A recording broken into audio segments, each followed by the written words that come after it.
everybody, welcome to SaruShow, that one internet retro show where we talk about a subject with answers that you guys provide us. So when you guys provide us answers every week, we have a show.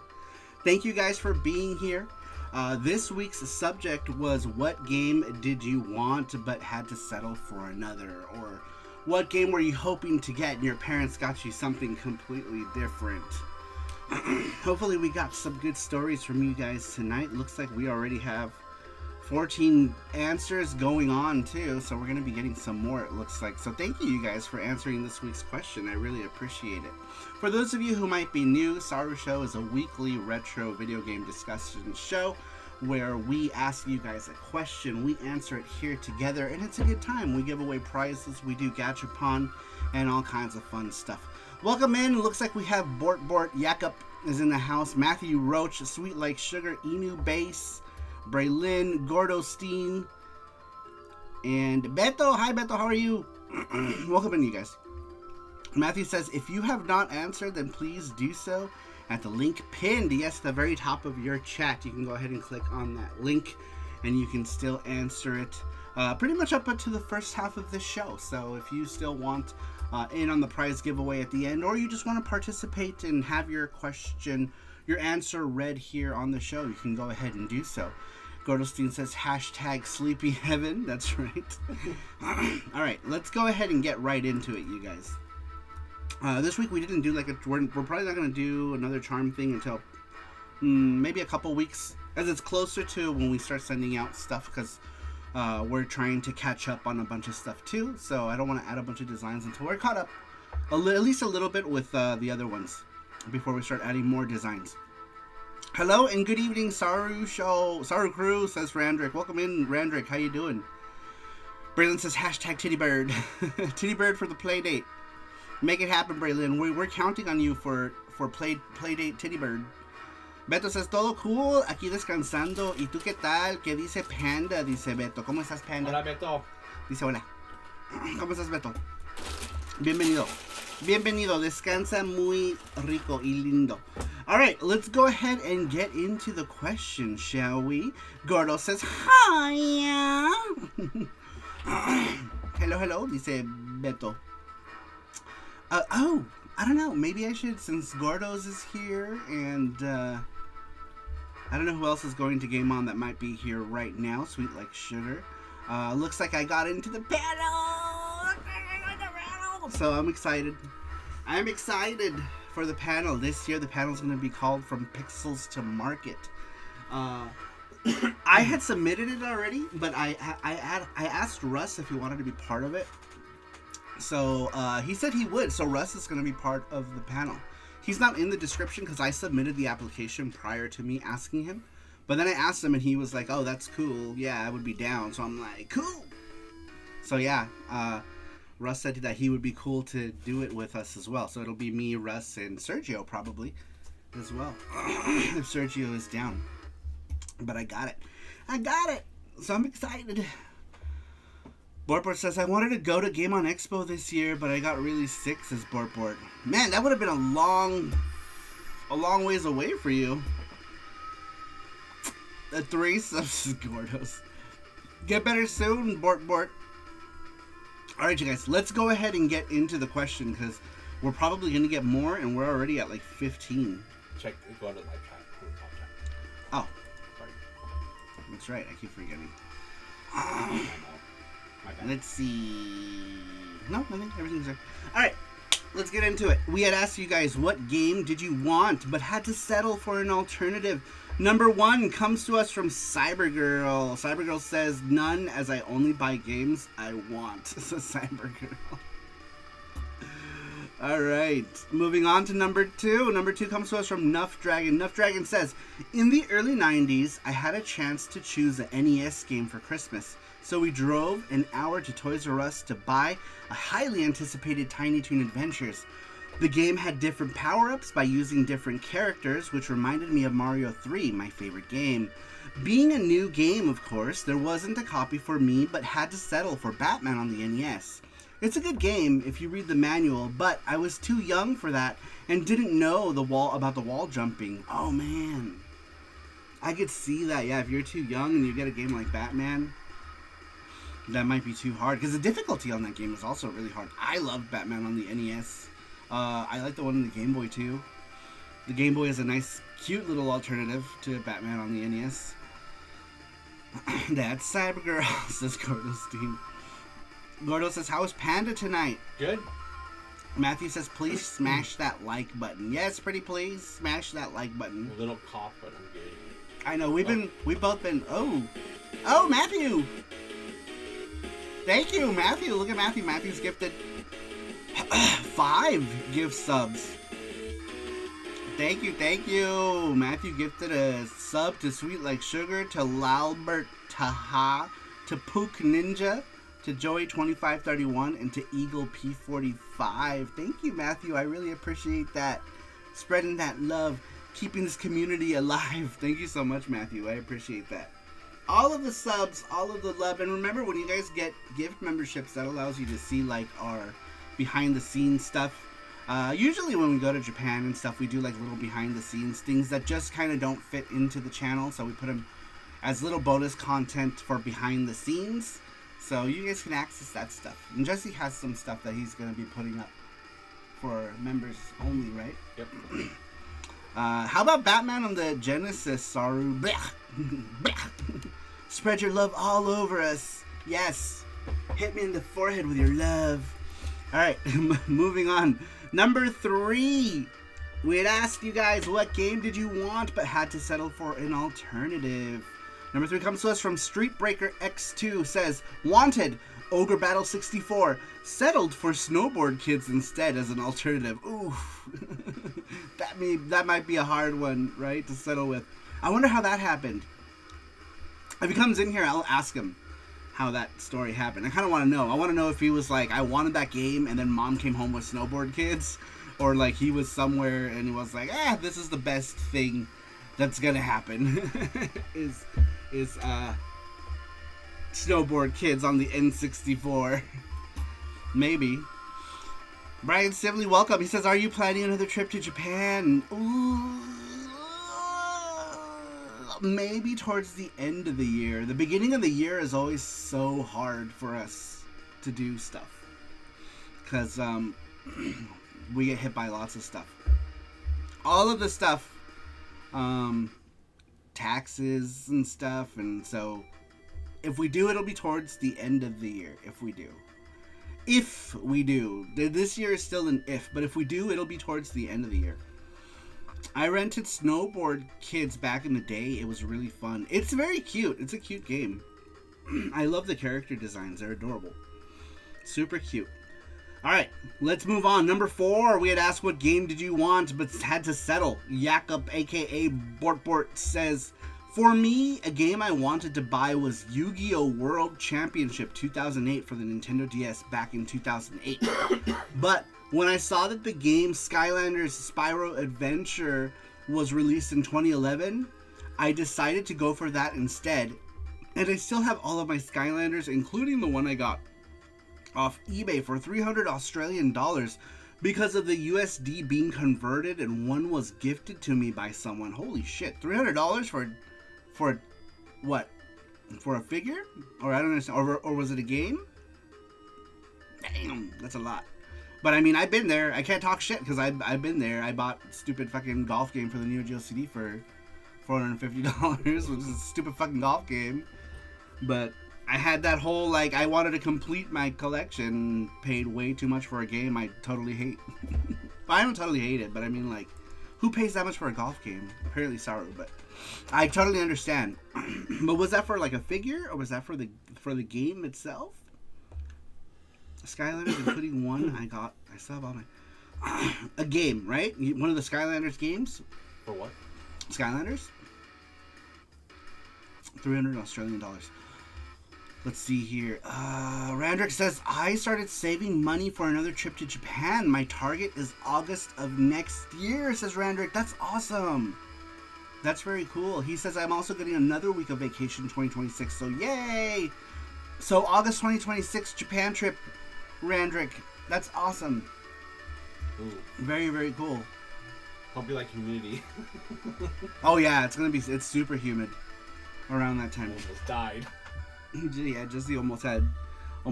That's Asia for you, though. You know, like that time of year. That's how it is. Summer, You know, this last time was still kind of humid, but it wasn't so. it was manageable. It was manageable. Yeah, it was like mild.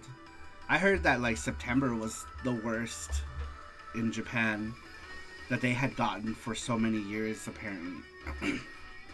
So, yeah, it gets hot. It gets hot and wet around that time of year. Let's see here. Matthew says, and someone sent you a burnt copy of On the Green as well. Saru, that's right. Yeah, before I actually got my copy, my real copy, I think it was Pop Pixel who sent me like like he printed it on a CD. It looked really legit. It was a burnt copy that he printed on CD and printed out like things for it. It was cool. But let's see here. Oh, it was for a figure. Damn, $300 for a figure. That is a lot. That is a lot. There's the Gachapon link for today, by the way, you guys. If you guys want to enter the Gachapon, it's completely free. Every time we do a show, we also do a Gachapon. So if you want to go ahead and enter, please do. It's free to enter. If you're in the continental U.S., you get to do a roll in our Gachapon. If you are an international viewer of the show, then we send you a flat Saru care package with die-cut stickers and hologram stickers and magnets and things like that of all your favorite video game characters. You get to pick them, so it's pretty much your choice as well. Randrick has returned from Sleepy Heaven. I really love the soundtrack, says Gordos. Yeah, apparently somebody ripped it and put it on KH Insider. All of them. They put like the 2 soundtracks, the actual game rip itself. I'm like, well, it was bound to happen. But yeah, it's up on the web. It's up on the web, which might explain why we're not selling any CDs. Saru is going into extra time tonight with clocks changing. Oh, is that tonight? That's tonight at 1:59 a.m. What happens at 1:59? It goes from 1:59 to 3 p.m. when it hits 2. To 3 p.m. Then we jump a whole 13 hours. It's 3 a.m. Damn. That's daylight savings time, saving you a whole day. Like in the movies, you see the lights. Oh, it's 3 p.m. It's 3 p.m. now. In 2 seconds. It was the Frito-Lay purple Firebone hot dog, and it's now in a protected case. Protector case only for Skylanders, says Bort. That's interesting. Interesting. I know very little about Skylanders except that it was a game in a series of toys. Do people still collect them? Do they still make them? I don't think they make them, right? But there's still like a collectible market.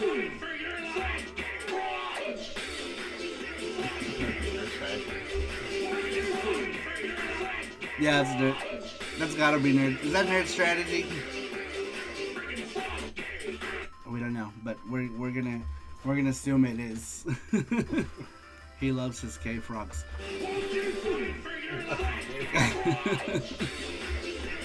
He loves them. I thought it was happening at 2 a.m., says Brian. Is it? Does anybody know? It's 1:59 a.m. Oh, well, yeah, 1:59. It never hits 2, so it happens at 1:59. After 1:59. Okay. 1:59, it goes to 3 a.m. So it jumps. You never see 2 a.m. It jumps forward. Can I have a drink? So it jumps forward then. Yeah. Here, reach out, please. Yeah. My clocks don't change. Y'all leaving me behind. This is Gordo. The only clocks that we change is our car. Yeah. Everything else updates automatically. People still collect them, and the company doesn't make the toys for the games anymore. Oh, okay. Hawaii time does not change, so all the Saru crew is moving to Hawaii. Let's all go to Hawaii. And I think Arizona too doesn't change. Right, that's what Gordos was saying. That was a joke. Whoa! Russ! You are triple AOWY. Why did it say that those last ones like that? Triple AO. Even the computer got tired. They're like, all right, compound triple AOW. What's up? Thank you, Russ. Welcome in. How you doing? I'm a ticket, and Welcome. Welcome. He says, "Yo, Russ, I got the panel. I'm gonna see if I can maybe have them update the description to say that you're gonna be part of it. But I did get it. And I'm ending the table, so. Yeah. So, and Jesse can stay and watch all of our stuff while we're at the panel. So that's pretty cool. That's pretty cool. I wonder if I should shoot them an email to make sure the description reflects that Russ is gonna be there as well. I gotta let someone know. Someone let John know that Russ is gonna be part of my panel. He said he can't back out of it. I'm just kidding. you know. He says, "Nice, no worries. If you don't need an extra on the panel, but if you need any co-panelists, let me know, and I'm here." It's up to you, my friend. It's only if you want to do it. I don't want to twist your arm into doing it. I just thought that maybe you might want to do it and talk about jams on the panel and share your experiences. But it's up to you, because basically the panel is like talking about like the game development, like how it came about, you know, from your ideas to getting it marketed, talking about how you went about to get funding. Like in my case, you know, I'm going to talk about the Kickstarter campaign, you know, for Epic Studio Yuki, and the Kickstarter campaign that I'm going to be having for Nyanja at that time. All of those points, right? Like how it went from your idea to an actual game to getting funding for the game, you know, and it'd be a good way to talk to people about your game too, you know, because like we did our panel and I feel like, oh, thank you for the 20 King of Hades, thank you for the 25 biddies, King of Hades, over on the Twitch side. I don't know if you can hear me. Can you hear me, King of Hades? Thank you, I appreciate it. But yeah, after we did our panel, like all kinds of people were interested and wanted to talk to us, so we handed out flyers. And it was a good way to market the game too to another audience. And I feel like panels are a good way to make audiences feel like they're in on something that other people are not, right? Because they were there in person to listen to the creator talk about whatever product. So I personally think that if you do it, it'd be a good, just another little way to market, right? Just another way to talk to people on a personal level about your game. Oh, God, it's so good. So good. So What's up, Graphics Gear? How you doing? Welcome in. Next says, ooh, by the way, you're still cool for me storing my tripods at your booth, right? The table belongs to Russ, so you ask Russ, not me. Russ is kind enough to let me share the table with him, but it's Russ's table. So you gotta ask him. That it's not my table. If you want to answer the question of the game you wanted to had to settle for a different game, then the link is pinned, says Matthew. Yes, you can still answer the question for tonight. Especially, I go on these like long blabbing sessions about nothing. So click on the link. You still have a chance to answer. You can win prize. There's this pandas have Cheetos. Is that fireworks? Let's just say it's fireworks. All right, it's that time of the year again. Fireworks or gunshots. Let's see. Plug your itch.io there, Saru there. Oh yes, I put it on the flyer. I made the flyer with the characters. I put it on there as well. I think this year though I'm gonna take business cards as well as the print.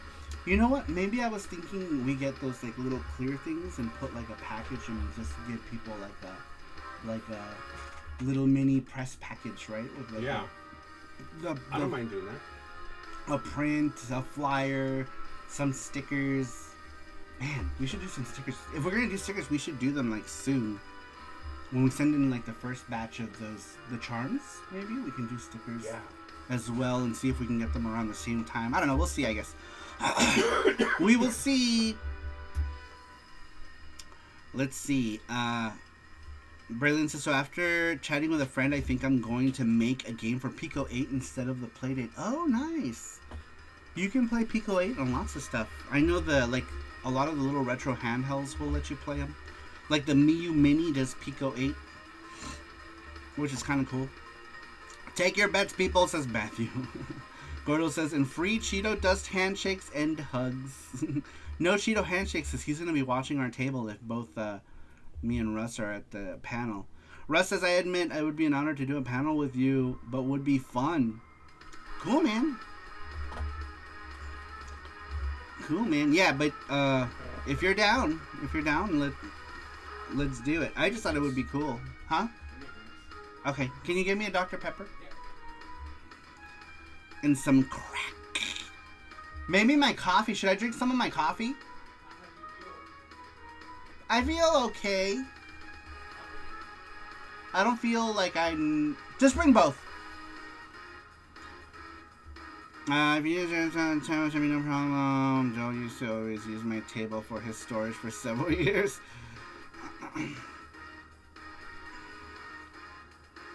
Or is it Initial D outside? Not yet. It's too early for Initial D right now, but Initial D will happen. Graphics Gear says, want to chat about stickers? Oh yeah, because do you make your own, or we usually have them sent somewhere and we make them.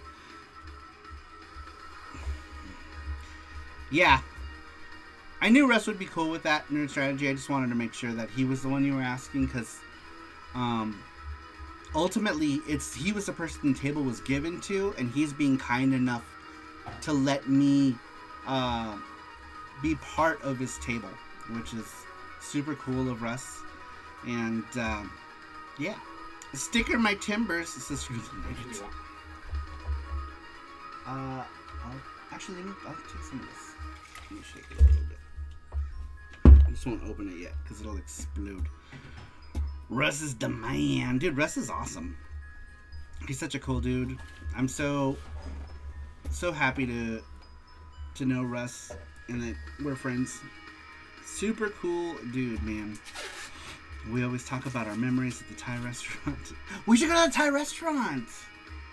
Is it still there? Is that Thai restaurant still there? Do you know, Russ? We should go to it. We haven't been there in years. That would be awesome. What was even happening that day? I feel like so much was happening. Because they had like a large group of people, like some like church thing.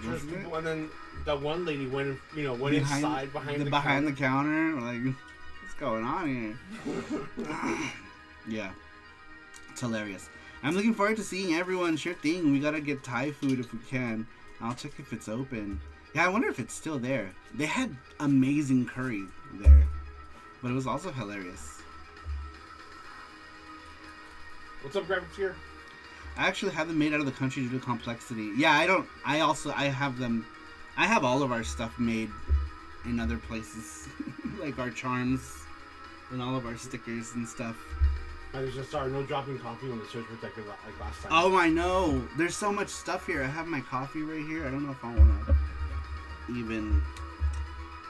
I'm only gonna take a little bit because I feel like this coffee makes me crazy. But coffee also sounds so good right now. So good.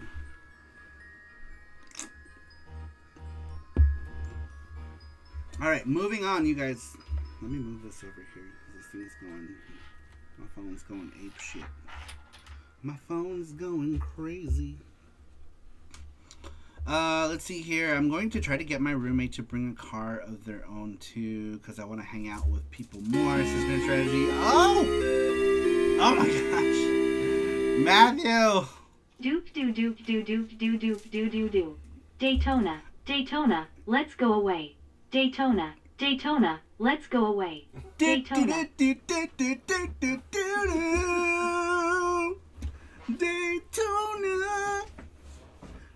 Alright, it looks like we reached the goal for spin the wheel. Oh shit, we did! Thank you! With Matthew single-handedly. And Russ and Matthew, thank you so much, you guys. We made the spin the wheel. some lucky person's gonna win something today. Thank you guys. We're gonna go ahead and do the wheel of love. Justin will get that going. We'll do the wheel and then we'll do the gachapan. Then we will do the gachapan. Thai Basil and Zen Thai are nearby. Both are excellent. I don't remember which one it was down there. All I know is that I had curry from there and it was amazing. Yeah, that was like almost 10 years ago, I think. No way. Almost, yeah. Would have been like 2018. Right? That would have been like 2017? When was that, Russ? Yeah, that would have been a long time ago. Holy shit. Like 8 years ago? 7? I don't know. A long time. A long time. Yeah, that would have been a long time, actually. Wouldn't it? I'm looking at Google Maps, and I'm almost positive we ate at Zen Thai, says Russ. Yeah, because it was right around the corner. Like, not around the corner, Yeah, but like right behind the... It was behind the main building, right? Like, we had to walk around the hotel, and then we crossed the street. I believe.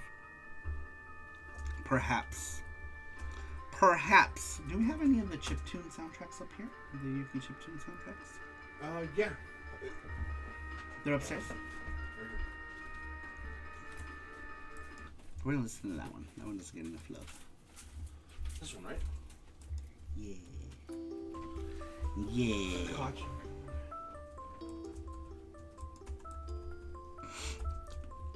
I know they closed a lot of them during the vid. Dark Entity says, I chose... Oh, I didn't see your first thing. Welcome in, Dark Entity. How are you? Says, what game did I want but had to settle for an alternative? Closest I can think of was the last time I bought myself a game. It was between Sonic Frontiers and Monster Hunter Rise. What did you end up with? I chose Sonic Frontiers between the two. I don't regret my decision, though I'd like to play Monster Hunter Rise one day. Yes, Russ, that's right. Zen Thai is the place. Oh, yeah. Yeah, that is the place. Sweet. So, do we do Zen Thai? That would be cool. Are you getting there Friday? I need to coordinate with you, Russ, because I'm going to need to meet up with you setup day so that we can go set up. You're getting there... I'm not Friday. You're getting there... Are you getting there Thursday? We're getting there Thursday. And we were originally going to go there Friday because we had only booked the room from Friday to Sunday? Monday? I think from Friday to I don't remember. What was it? From Friday to what? Anyway, the point is Gordostein was cool enough to hook us up with a room because he had like a comped room or something that he wanted to hook us up with. So now we'll be there Thursday. Thanks to Gordo's. So a big shout out to Gordo's for that. Super awesome dude. That's going to help us out a shit ton. Because then we can set up. My flight is set to arrive in Phoenix Thursday around 8 p.m. Oh. We should probably aim. What do you think? What time do you think we should get there? We should probably leave here early, huh? Yeah, we're going to leave it early. Early, like... I don't know, maybe like 10 a.m. or something. 10 a.m., Might yeah. be a good idea. Should we, do you want us to... We can swing by and grab you, Russ. We can pick you up at the airport. Yeah, we can pick you up. We're going to be driving there, so... We're going to leave here at like 10 a.m. that day. And head down there, so... If you want us to pick you up at the airport, we will. And then take you where you need to go, and then maybe we can roll up. I don't know, how late are they letting people set up? I assume all night, right? Do you think they're gonna let people set up all night? I hope so. I hope that is the case. Let's see. Dark Entity says Frontiers reminded me of why I loved Sonic franchise for so long. I hadn't played since Generations on the 3DS. Frontiers felt so fresh, but also nostalgic with the cyberspace levels. Sorry, I had a little burp escape there. That's awesome. Sonic Frontiers looks cool. I never actually played it, but it's one of the ones that I wanted to play. It looks fun. Russ says the only complex thing I'm hoping to do is try to get to a local Best Buy that night or early next morning so I can buy a 40-inch for my display. Or if you have an extra TV to bring, I can pay. Do we have... Because we have... They're both broken. But we should try to take this one. Oh yeah, I totally forgot this one. Yeah, we can take Yeah, we can this take that one. And then we would need one more display. We take that one. Because I totally forgot about this one. the Samsung one is heavy, but we can take that one and maybe some smaller ones. But yeah, we should be able to. Oh, how big a display do you need, Russ? We can also take Russ to Best Buy too. We can bring that TV as well.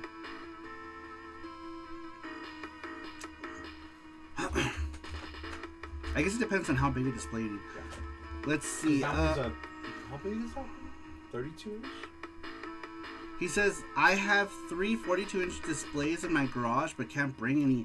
I just need to get a TV 40-inch or better for Jam Jam, says Russ. How big is that TV? That TV is like 32. 32? Yeah. Yeah, that's like a 32-inch TV. Yeah. I think, yeah, that's like a 32-inch TV. Because we bought it for like 100. It was like $124 or something. Yeah, it was a cheap TV. It's like a 32-inch TV. John is going to bring some 24-inch TVs for Sydney Hunter display, but I just want a large TV for Jam Jam. Right, because like Jam Jam also is like a modern game. It's going to be widescreen. Well, so is Sydney, technically speaking. Let's see. Nurse Rage says, you know you guys can message me when we get there too. I can grab Jesse's pass. Josh and other guys should be settled in by then. Yeah, maybe. We'll see. I guess it depends. Because we'll likely... Because since we're gonna be exhibitors, we're likely going to have to go Thursday. Russ, what time do you think they're doing setup until on Thursday? Boardboard says, okay, take care, chat. Runs off to the airport to grab Russ for Game on Expo, says Boardboard. Randrick says, you guys going to live stream from there? We're going to do a SaruShow on Saturday night from our hotel room, like we did the one time. So we'll have a SaruShow at the hotel as well. I think it should be cool. It should be cool. Alright, by the way, you guys, right now we are listening to the FX Unit Yuki chiptune selection, which you can still buy on sarumaru.com if you don't have a copy. There are a few of these left. You can buy it. You can buy it. And then whatever's left, I guess we'll just take to Game On. Conventions are a good place to sell the stuff that people aren't buying on your website, because conventions, people are looking for this stuff, right? So, like, I always look forward to going to conventions because then I have merchandise that I can sell that isn't selling on our website. Because our website, I don't know, isn't like being indexed correctly by Google or something. I don't know. We don't get a lot of traffic to our website unless I'm actively pushing traffic for like a specific version of the game. Booba Mousepads at convention, they're all sold out. We didn't make many, you guys. We made very minimum amounts. I found the setup times at their website. Vendor setup times, Thursday, April 3rd, booths 3 p.m. to 10 p.m. Artist alley tables and gamer garage sale tables 5 p.m. to 10 p.m. So we have till 10 p.m. to set up. Okay. I wonder if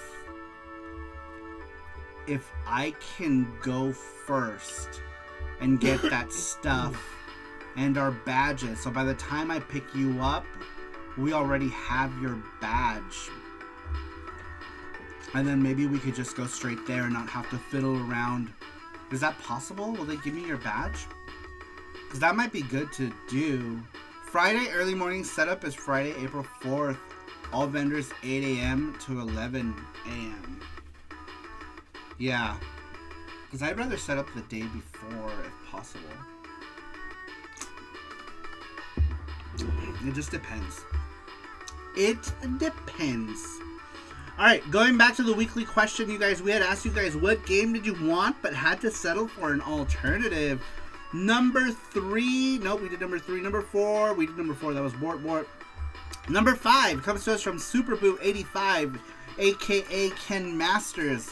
Says, To be honest, I don't remember having to settle for alternatives. I think it might be because there were always a lot of different games available whenever my birthday or one of my brother's birthdays came along, and we only really got games for birthdays and Christmas up until we were making our own money from yard work and other stuff. And even then, we had to work up a bit before game shopping. So I kind of do remember wanting to get a Dreamcast when those were still in stores, but my brother wanted to wait for the PS2, so we did. I ended up not getting a Dreamcast until like my 30th birthday or something like that, says Super Boo. Oh man. Well, I mean, like the PS2 is really cool, but man, I like the Dreamcast launch was such a cool thing. But hey, at least you did end up getting a Dreamcast. I don't know if he's probably not. He's still at work, Super Boo. We'll ask him about this experience when he comes in later. I'm sure he'll pop in before the show is over. But yeah, that's awesome. Dreamcast is awesome. So better late than never. What's up, Sasquatch? Welcome in.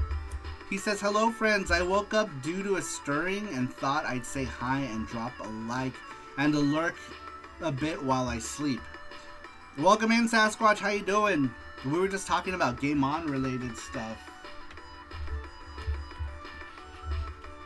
Did my answer come up yet? No, we're only on number 5, and we still have like 10 more. His came up already. He's number 2. Oh, was it? Oh, it did. Yeah. Sorry, I forgot. It was the Tiny Toon Adventures one. It did. Yeah, you were the very second comment, but technically you were the first comment. Sasha says you guys can message me for Game On. I can see if I can help in any way too. Cool, man. I'll probably take you up on that. I will take you up on that, sassafras. Do you have that weekend off? What's your work schedule like? When do you go back to work?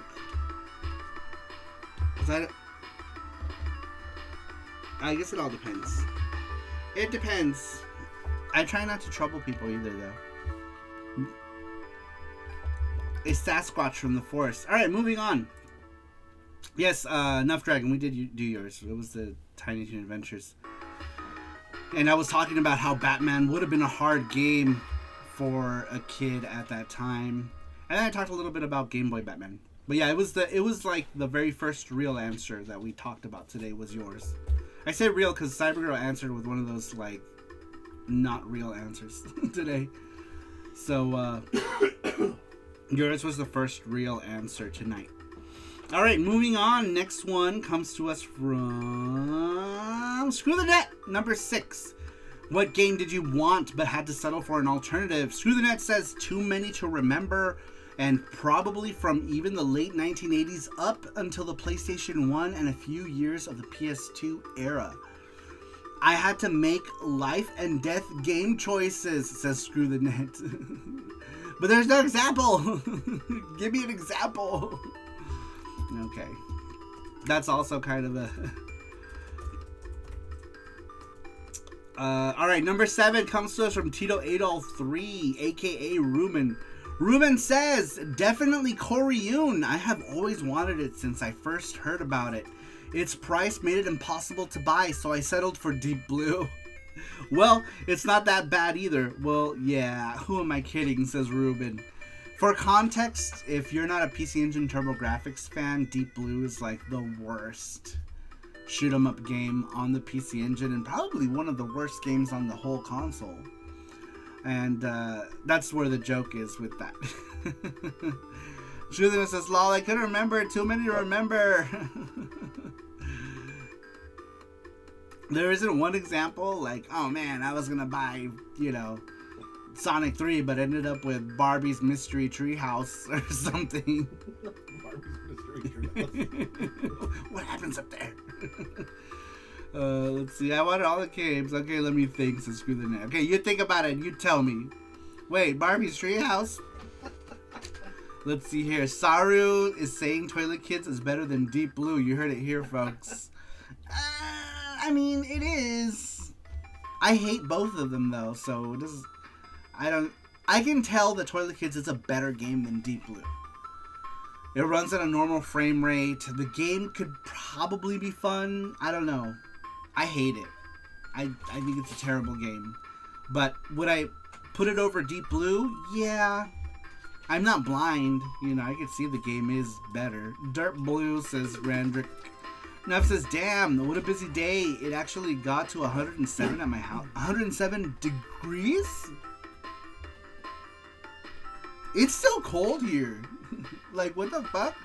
It was 50 degrees yesterday and windy. So 50 degrees felt more like 40 degrees because the wind chill was horrible. I know. The wind chill was so bad. Let's see here. Sasquatch says, you guys can message me for Game On. I can see if I can help y'all in any way again too, says Sasquatch. And Nerd Strategy says, Saskatchewan, it's the 4th through the 6th. That's just my Sasquatch. I know. I wanted to read Saskatchewan. But anyhow, let's see. Let me make sure I didn't miss any. Bortboard says, I have an idea about doing a live giveaway for a signed copy of FX Unit Yuki and the FX Unit Yuki chiptune CD soundtrack, says Bortboard. Oh, at conventions.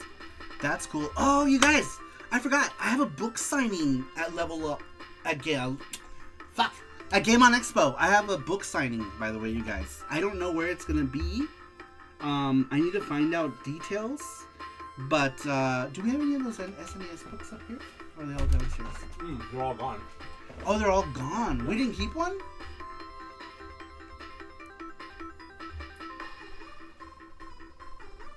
It's okay. You don't have to worry about it. I have the stick. We can use the sticker. I have a sticker of it. Anyhow.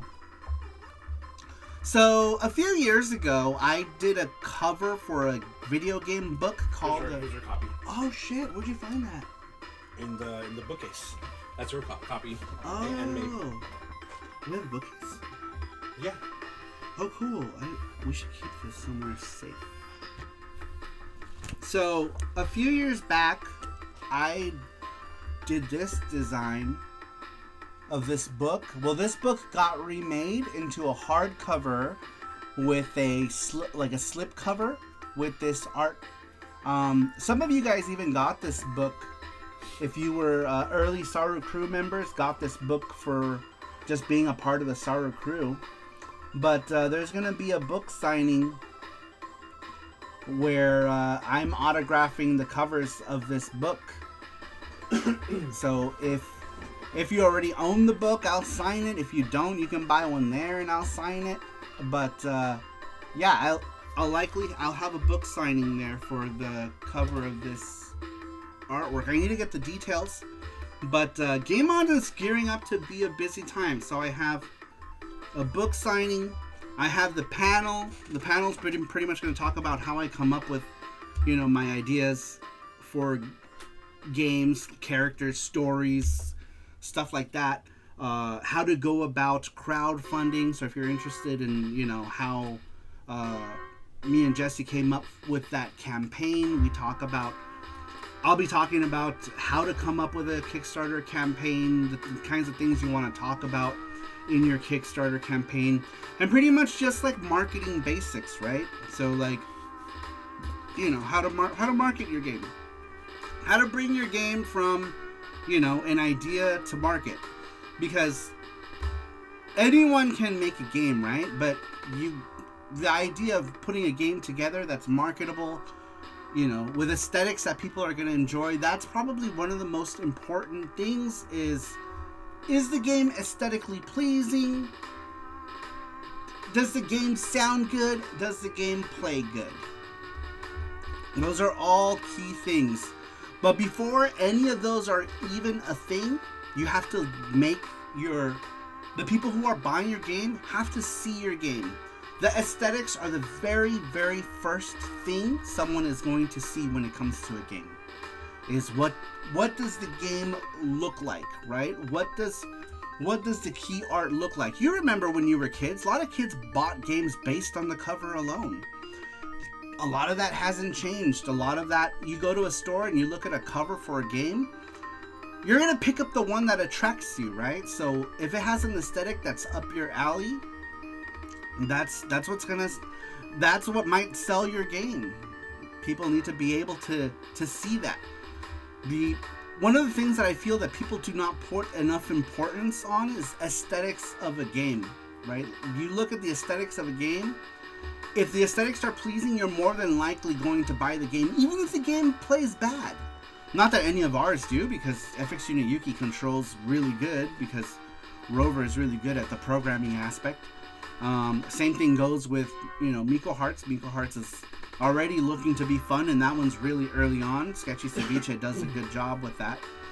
And then there was SNES Phalanx's graphics here. And Phalanx is a good example of a game that has a cover aesthetic that didn't sell any games. You look at Phalanx and you're like, what the fuck? What is this game even about?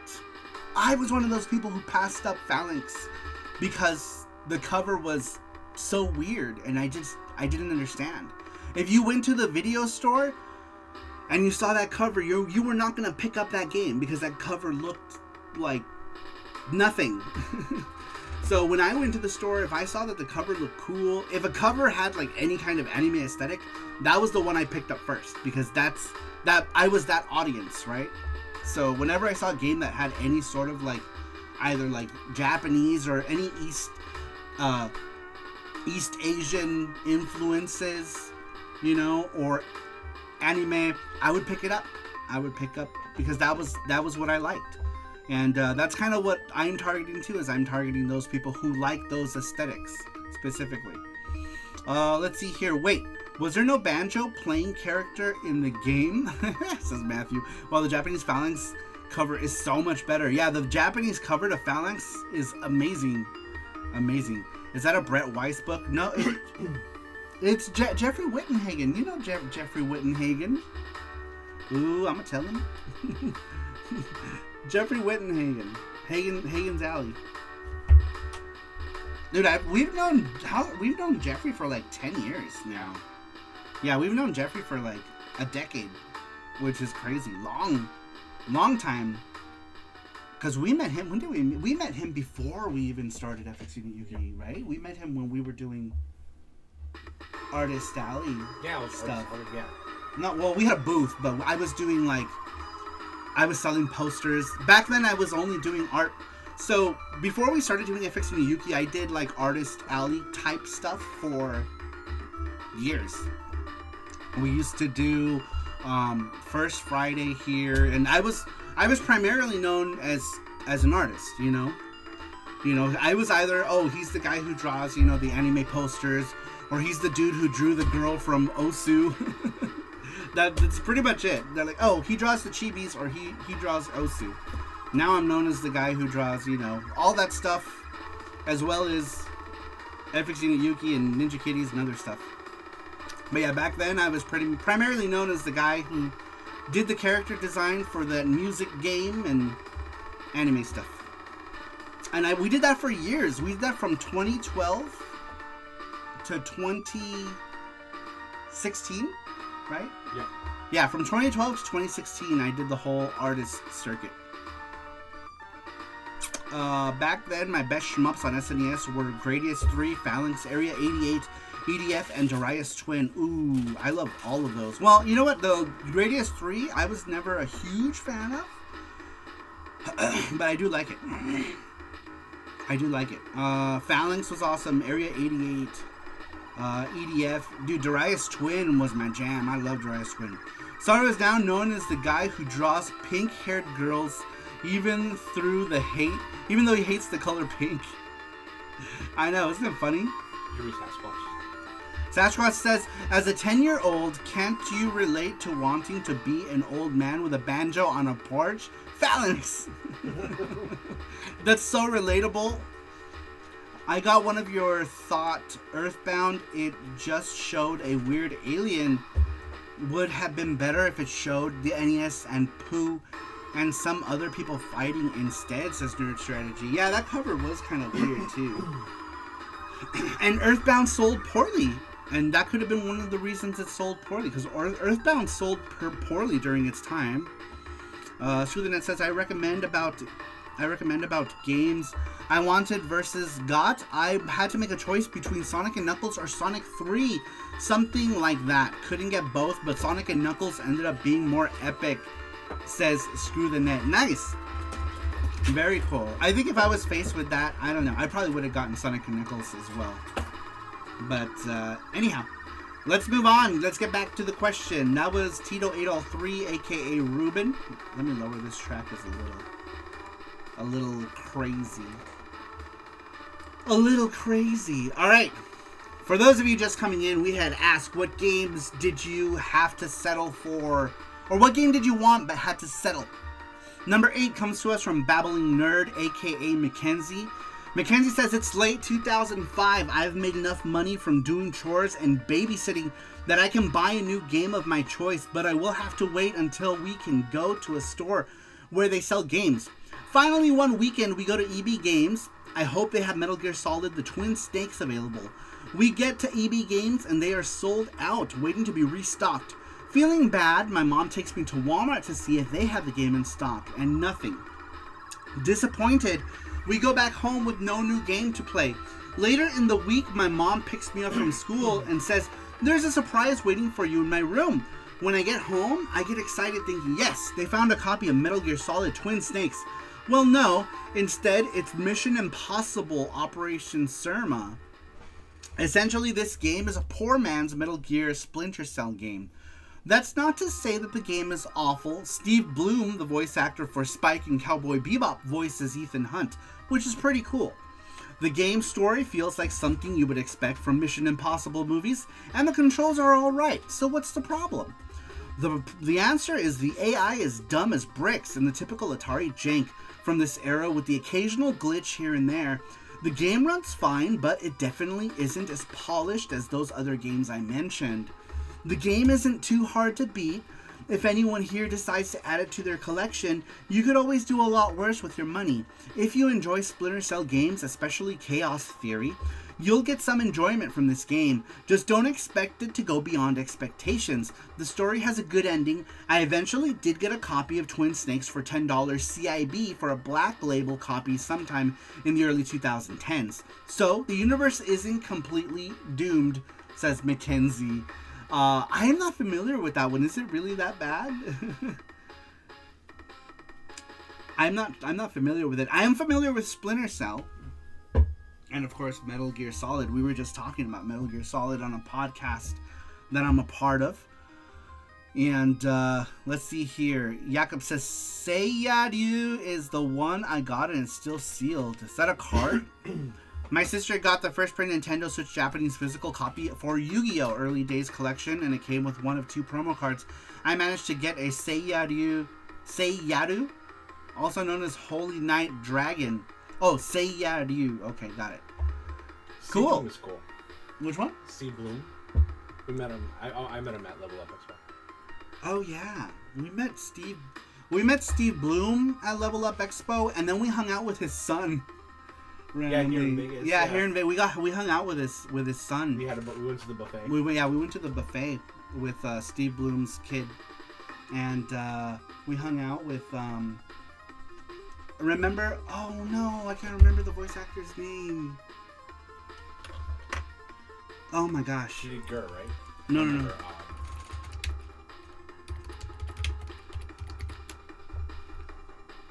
Chuck Huber. Oh my gosh, I can remember. Yeah. We hung out with Chuck Huber. Chuck Huber, dude, he was awesome.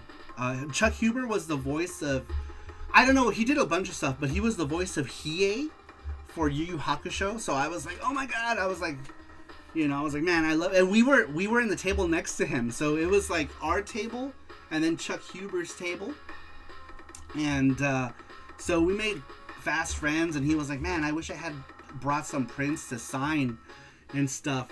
So the next day, I went home that day and I drew a chibi Hiei from Yu Yu Hakusho, and I made prints out of it. We went to FedEx Kinko's that same night, and we made prints. And so I came to the convention with a stack of prints, and he was like, dude, you are a lifesaver. I can't believe, he was like, man, I can't believe anybody did this, for me. I'm like, dude, I'm a huge fan.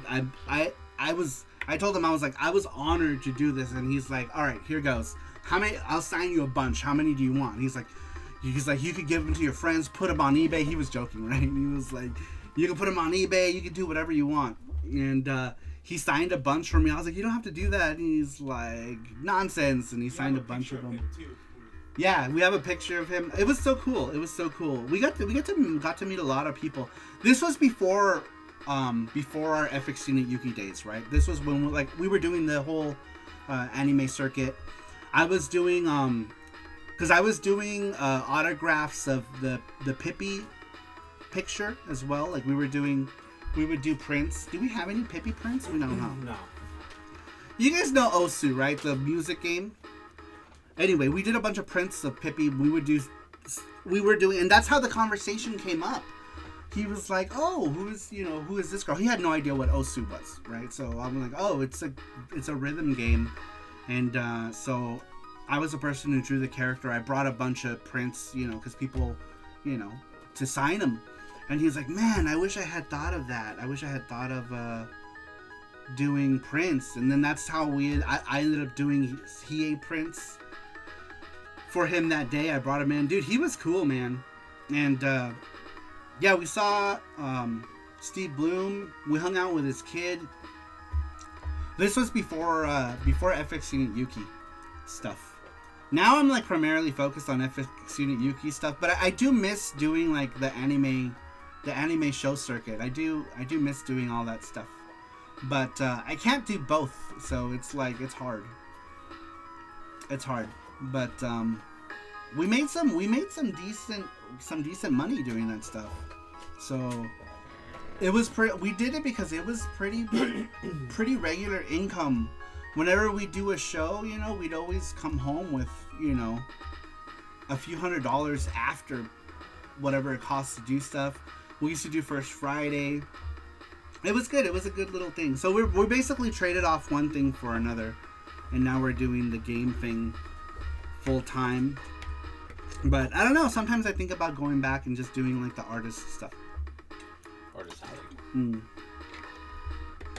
But now I'm doing art for my own things though, which is cool. I think that's better in the end, right? I'm doing art for my own creations, which is awesome. All right, very cool answer, Mackenzie. Let's move on. Next one. What game did you want but had to settle for an alternative? Number 9 comes to us from Braylon. Braylon says, I wanted to answer this question, but I don't have any examples, to be honest. Sorry. Okay. Number 10 comes to us from Johnny Graphics. Johnny Graphics says, as a Sega Genesis kid, I envied people who were able to play the original Doom. I remember playing it on a friend's PC a few times and seeing it talked about in gaming magazines a lot. And I was kind of obsessed with it. My parents both refused to buy me a 32X just to play it. I eventually discovered Zero Tolerance for the Genesis, and it is a pretty good, all things considered. The 3D environments were convincing enough, and even though the game screams, we have Doom at home in every possible way, I still managed to enjoy it quite a bit. It's a clunky game and probably doesn't hold up well in most people's eyes, but for the time, it certainly managed to hold me over until I got a PS1 for Christmas in 1998. And shortly after, I got my PS1 version of Doom, which I still prefer to play today over any of the other versions, says Johnny Graphics. Very cool. Sorry I tripped over so many words on that one for some reason. Zero Tolerance, we played that for the first time on the Evercade. I hadn't played that before, but yeah, we had just played that for the first time on Evercade, and I thought it was an interesting game, actually. For it being on the Sega Genesis and a cartridge, it was kind of cool. It was kind of cool game. If I had experienced that back in the day, I would have been like, this game is cool, because like back then it was like LAN Party Doom 2 and stuff. It would have been cool to play back then. Great answer. Doom on PS1 is great, says Matthew. All right, here. Let's see. What did I miss? It was a Supernova. Also, Brian Beacock, also known as Monokuma and Danganronpa, signed my sister's copy of Danganronpa 3 at Oz Comic Con last year. That's cool. Very cool. Yes, good answer. Mackenzie saw the bright side of the hunt. Ethan Hunt, says Sasquatch. We should do Gachapon. Alright, we're going to do the Gachapon now. We're already at number 10. Oh, yeah, we said that. That's okay. I totally forgot. Alright, we're going to do the Gachapon, you guys. Gachapon, and then we're going to do the spin the wheel. Spin the wheel, thanks to Matthew and We'll do that at the end. Russ. We're going to do spin the wheel towards the end, because at the end we have to do the other prize giveaway. Towards the end, Yeah. So 3 prizes today, you guys. We're going to do a Gachapon prize first. Gachapon prize first, you guys. It'll be cool. It will be cool. By the way, speaking of Osu, we might be able to get FX Student Yuki on Osu as like. Really? That's cool. Yeah. That would I'm be trying to awesome. get that arranged. So that would be cool. How funny would that be, right? To come full circle, right? From like the original pink-haired girl from a music game I created back in 2008. You guys, I am old. 2008? Possibly 2007 is when... I think 2008 is when the final design happened. But I think the concept was in 2000... I think it was in 2007. But imagine that coming full circle, right? Like, I need to do Yuki and Pippi from Osu locking lips. Or something. Maybe not locking lips. Maybe holding hands. Or something. And they can be my pink-haired girls. My pink-haired girls from full circle. What's up, Sticks? Sticks, welcome in. How you doing? He says, "Sup, guys? Using a different camera?" Nope. Same camera. Same camera. Does it look darker? I have the light pointing up to the ceiling because if I have it pointing to my face, it's too dark. Or I'm sorry, it's too bright and I can't see. Saru does not look a day over 30. Let's see here. Any updates on the PC port? PC port is done. And I think we could just probably put it on itch. I don't know. I'll talk to Rover about it. But it's done. We didn't get to add the dubbing, but we'll likely add the dub and like update it. We can update it later, but for now we'll put it on itch. All right, we're ready for the Gachapon, you guys. Gachapon, maybe because it's you're on the TV. Oh, gotcha. All right, here we go, guys. Gachapon time. Gachapon. There's the Gachapon cam. That is everybody who has entered the Gachapon via the link. We can't shuffle here. Oh, this wheel sucks, man. This wheel. Okay, shuffle. One, there we go. 2, 3. All right, here we go, you guys. Good luck, everybody. Good luck. This is for the Gachapon giveaway if you're in the U.S. Gachapon or prize giveaway, depending on where you're at. It's gonna be. Oh, Gordo. This wheel I think is better because like the pointer is on the narrow side instead of on the wide side. I feel like the other one is too anticlimactic. You already know like immediately. So this wheel is cooler. I like it. Gordos is the winner. Rigged as hell, says Gordos. You're here. You won. Look, Ma, I'm on the wheel of pain, says Inus. Is Inu on there? Yep. He is on there. The wheel of pain. Welcome in. I didn't even. When did you slip in here, Inus? Inus. Welcome in. How you doing? Welcome. Welcome. All right, Gordos, you are the winner. Winner. All right, Gordos, pick a number between 1 through 4. And he gets 2 bonus balls. Yep. Right? Uh-huh. And the number is just for if you land on the big prize with that number, but you can pick any Gachapon because you are a member of the Saru Crew Elite. 3. And you get 2 extra balls as well. And you can pick any regular prize. All right. Ball number 1 is a Taiko no Tatsujin tape. I'm not going to take it out. You guys can see it. It's tape. Taiko no Tatsujin tape. This is drunk on Cheetos. High on Cheetos. 2. All right, here we go. Ball number 2 is something. Oh, it's a pin of. What is that? Just one pin of Akira? That's interesting. Some of these have 2 pins in them, but that one is just one pin of Akira. That one was an extra one. When we put it in. Oh, it is? Yeah. Oh, okay. Alright. Next one. Here's yours. 2 pins. Alright. This one has 2 pins in it. This is ball number 3. But remember, you are SaruPro Elite, so you can pick any ball. You can pick any balls. This is Kage and Akira from Virtua Fighter. Ball number 4 is that another pin set? Yep. This one is another pin set. Also Virtua Fighter? Yes? Yeah. Jackie and that old man from Virtua Fighter, I don't know their names. Shundi. Why did nothing but pin sets come out? How many pin sets do we have in there? Too many. This is another die cast.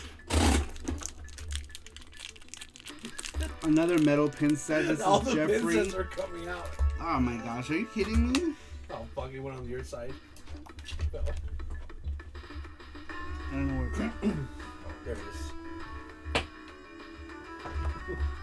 That's 1, 2, 3, 4, 5 balls. Spin one more. Yeah.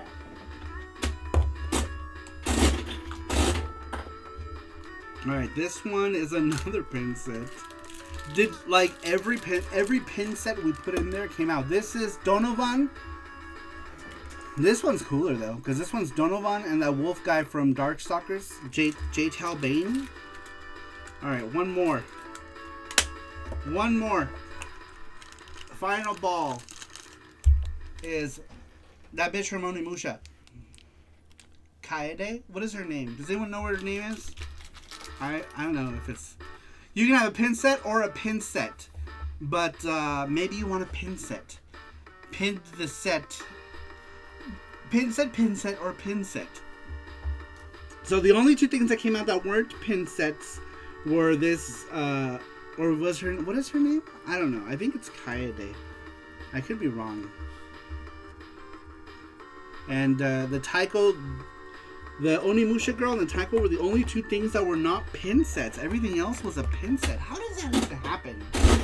How does that happen? There's so many things in there, and every single thing is a pin set. And then this thing is a Pugly. A sushi dog. Get the pin set. Get the pin set. Seriously, how does this Gachapon thing, like, sometimes, No. like... I was thinking maybe next time we should just take them all out Uh-huh. and then just shake it like in a bag and then put them all in. And then put them in. Alright. Alright, pick one. It's or the one chick from... What is that? I don't know what that is. I don't know what that is or how to read that. Inube says, I've sort of been here since the beginning of YT, probably muted because of my controversial opinion of you need to play Miko Hearts, says Inube. You pick for me, says Gordo. I pick for you? I don't know. I don't know. If you want to pick a charm that you don't have, you can pick a charm too, and we can just give it to you. If you would rather have a charm. If you want. I'm not good at picking stuff for people because I don't know if you even like your any. eyes and just pick a ball. Just pick a ball. Yeah. I had to refresh the page since my internet was being laggy. Google Talbane on Google AI. Are you talking about Taliban? Here you go. Taliban Put this banana. on and pick a random thing. You'll pick for me. You'll pick. Let's see. What did I miss here? Get the pin set, says Sasquatch. You can have the pin set or the pin set. But yes, you guys, you can play Miko Hearts. The demo is available now. We'll likely update that demo soon. It's a Korean anime. One with the characters obtains the name bitch instead of getting killed. Pen, apple, pen. Pen, pineapple, apple, pen. I'd be happy if all these pins came out that I wanted one, you know? Yeah, assuming you wanted a pin set. But what if he doesn't want any pins? Let's see here. I'm going to head to bed, get church in the morning. It was nice to stop by for a while. Thanks for stopping in, Dark Entity. I appreciate it. Have a good night. Have a good night. Sleep well. And have a good day at church tomorrow. Thank you for being here. We appreciate you. And Jesse appreciates you helping him out with Mario's. Speaking of Mario, he's going to play Mario on March 10th for Mario Day. Yep. Jesse's going to play some Mario. So if you guys want to come watch Jesse play some Super Mario All-Stars, right? Super Mario. All-Stars. Yeah. He's going to play Super Mario All-Stars for Mario Day. Be here, Mario Day, March 10th. That's this Monday? This Monday, yeah. This Monday. This Monday, March 10, Jesse's going to play some Marios for a good few hours. So make sure to stop by for some Mario. It says Newfie. But thank you, Dark Entity, for being here once again. Have a good night. Man, I'm all sweaty for some reason. This hat. I forget. That's why I don't know this hat. This hat is a sweaty hat. Yeah, because it's got like plastic in it. So no air gets through on the front, right here. So my forehead's like always sweating. Do you want a different hat? Nah, it's fine. I'm matching right now. Today I'm PlayStation Boy. Today PlayStation Boy. If you haven't done the question for tonight, you can still do it. It's pinned, right? But yeah, because you can still do it. You can still do it. If you haven't done the question for tonight, you can still do it. You still have a chance to win a prize. I will read your thing. I will read it. I will read it. P.S. Saru. Says Newfie. Alright, let's get back to the question. Gordos, you can pick whichever one you want, or if you want to pick a charm, you can pick a charm too. If you would like. Let us know. You can pick whatever you want. Anything you want. Ow! Next one comes to us from... I forgot. That was a cool answer from Johnny Graphics. We were talking about Zero Tolerance. Zero Tolerance is pretty cool first-person shooter for being a normal-ass Genesis cart. It's pretty impressive. There's no, like, special anything in it. It's a pretty impressive game.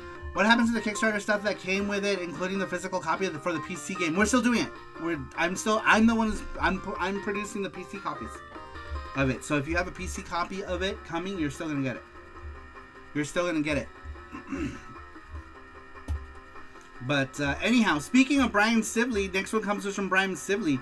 Brian says, what game did you want but had to settle for an alternative? Well, it's easy because I used to have it because of the eviction. I had lost it. The game was Magic Knight Ray Earth for the Sega Saturn. Now that they're making a new anime that is hopefully faithful to the manga, maybe Sega will remake the game or remaster it for modern consoles. But until then, I'll have to deal with a reproduction of the game. Dude, Magic Knight Ray Earth for the Saturn is such a good game. It's more of a showpiece game, you know what I mean? Because it's like, it's not the best action RPG, and it's not a game that's super hard. Even the US version was made harder, and it's still not very hard. The Japanese version is super easy. But the game is, like I said, mostly a display piece to show off like that the Saturn does really awesome 2D and visual cutscenes. Like, the game is beautiful. But if you're looking for a deep action RPG, Magic Knight Ray Earth isn't the deepest cut for an action RPG, but however, it is beautiful. You best stay out of my way, bitch, or you're gonna be dead. Yes, that line is from Magic Knight Ray Earth. Word by word. That's just the kind of game it is. It's amazing. But if you're looking for something, you know, like Beyond Oasis or something crazy deep, Magic Knight Ray Earth is not it. It's more like... maybe something more like A Link to the Past, right? That kind of action RPG. If you're into that kind of action RPG, not too deep, you'll enjoy it.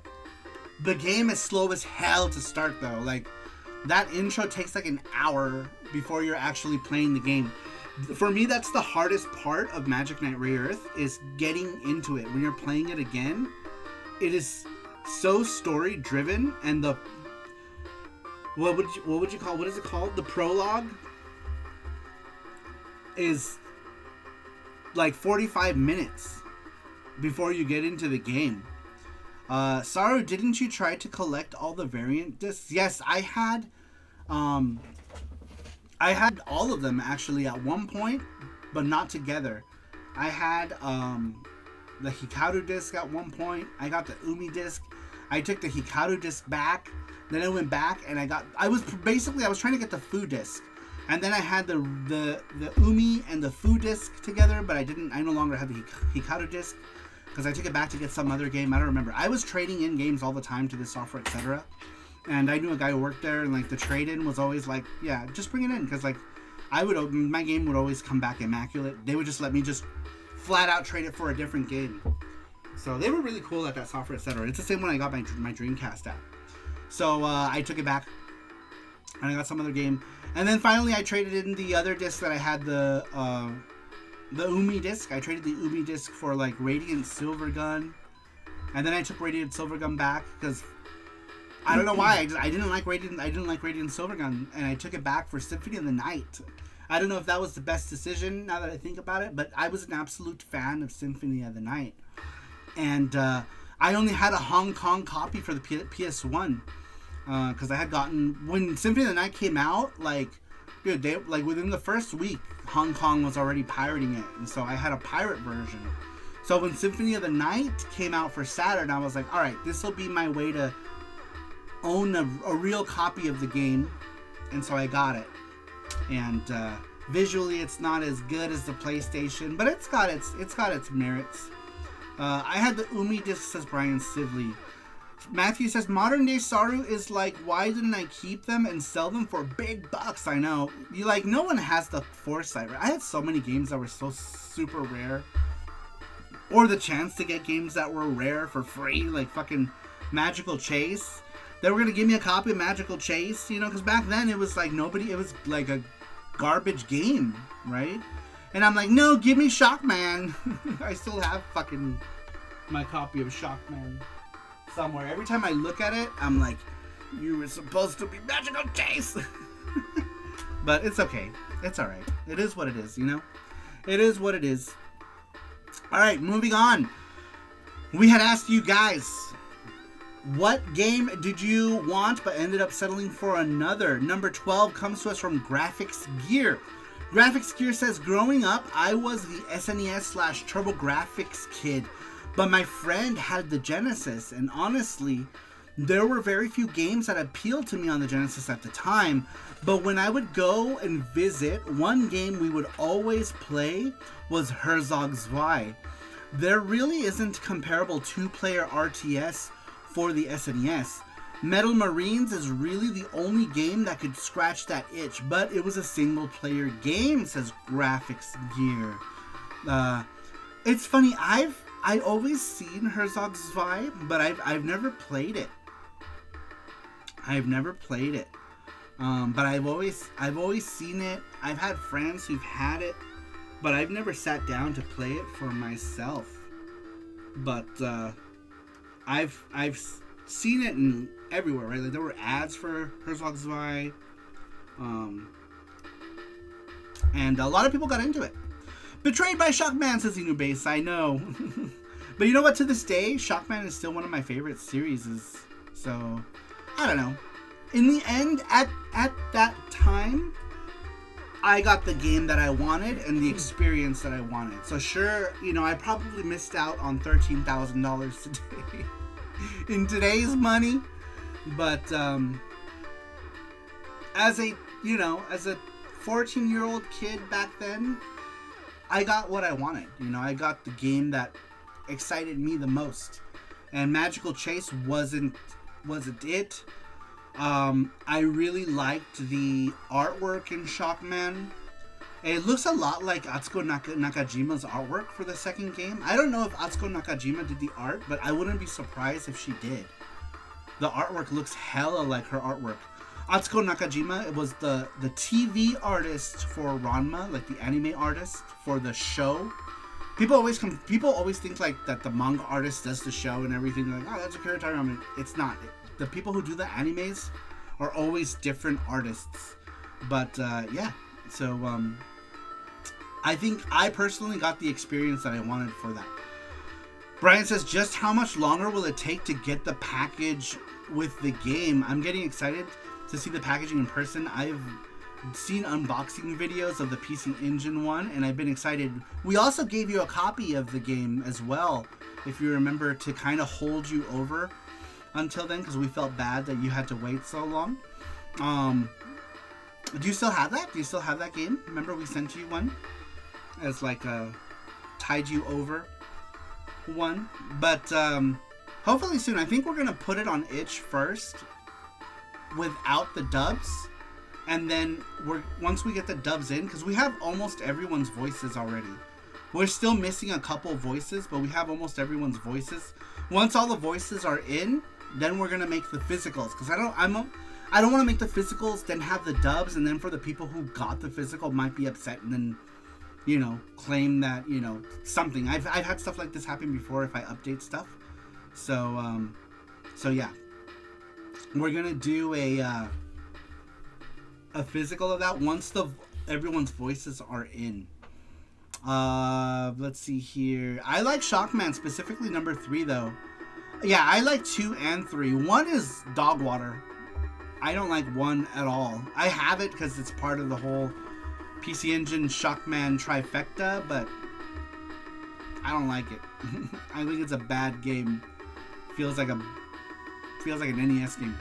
I remember reading about Shockman and Famitsu when I was a kid. I say reading loosely, more like looking at photos. Yeah, I was the same way back then. I was always looking at photos. I lived in Los Angeles, so we had access to, like, you know, Kinokuniya, Asahiya. Asahiya was the store where I bought the majority of my stuff. Sometimes I would get stuff at Kinokuniya, only if I couldn't find it in Asahiya.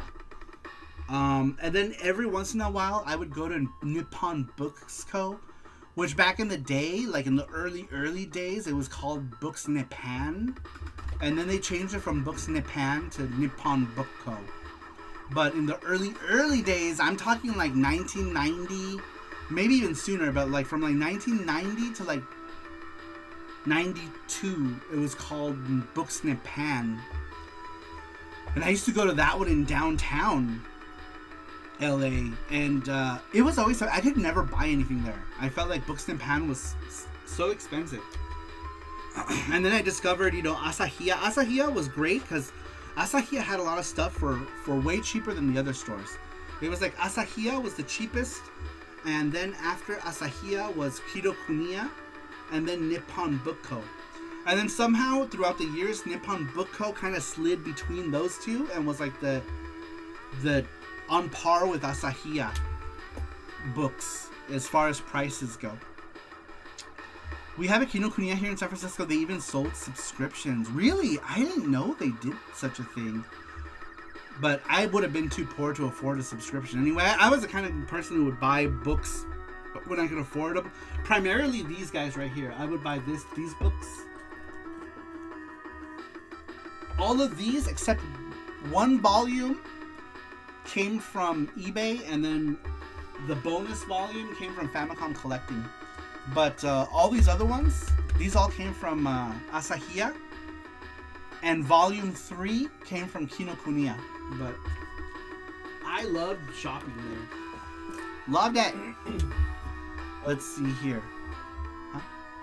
It didn't pop up. Oh, Shell, thank you! Thank you for the donation. I appreciate it. He says, much love, Smaru, Jesse, and Saru crew. It didn't pop up for some reason. Thank you, Shell. I appreciate it. Welcome in, Shell. How you doing? Welcome in. Welcome. How you doing? How you been? How you been, Shell?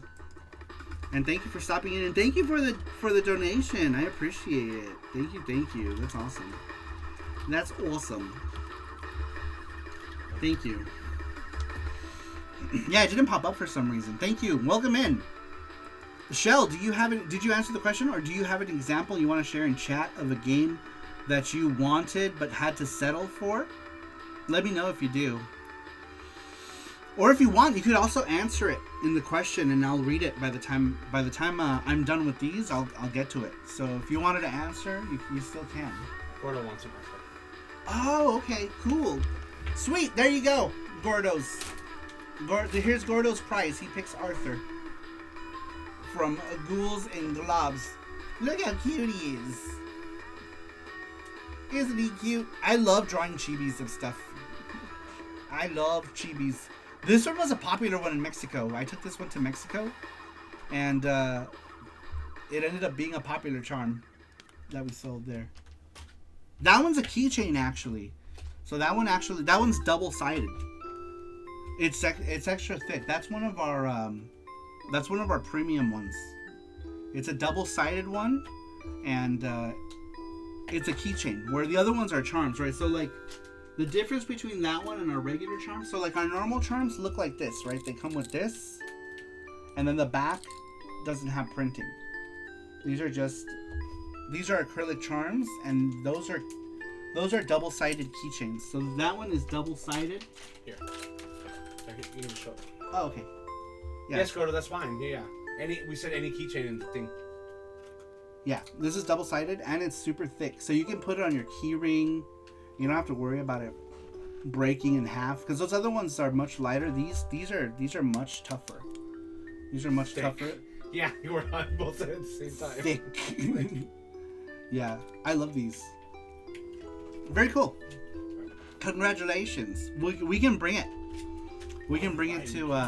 We'll just bring it to Game On. Is it okay if we just bring it to Game On, since it's like? Yeah. We have his games coming too. Yeah, he bought a game. Oh, he did. Oh, okay. Sweet. We'll just bring it to Game On then. Perfect. Works out perfectly. Oh my god. I clicked on the thing on the news, and it was just a big picture of our president's face. What? So zoomed in so close. Why would they do that? That was like a jump scare.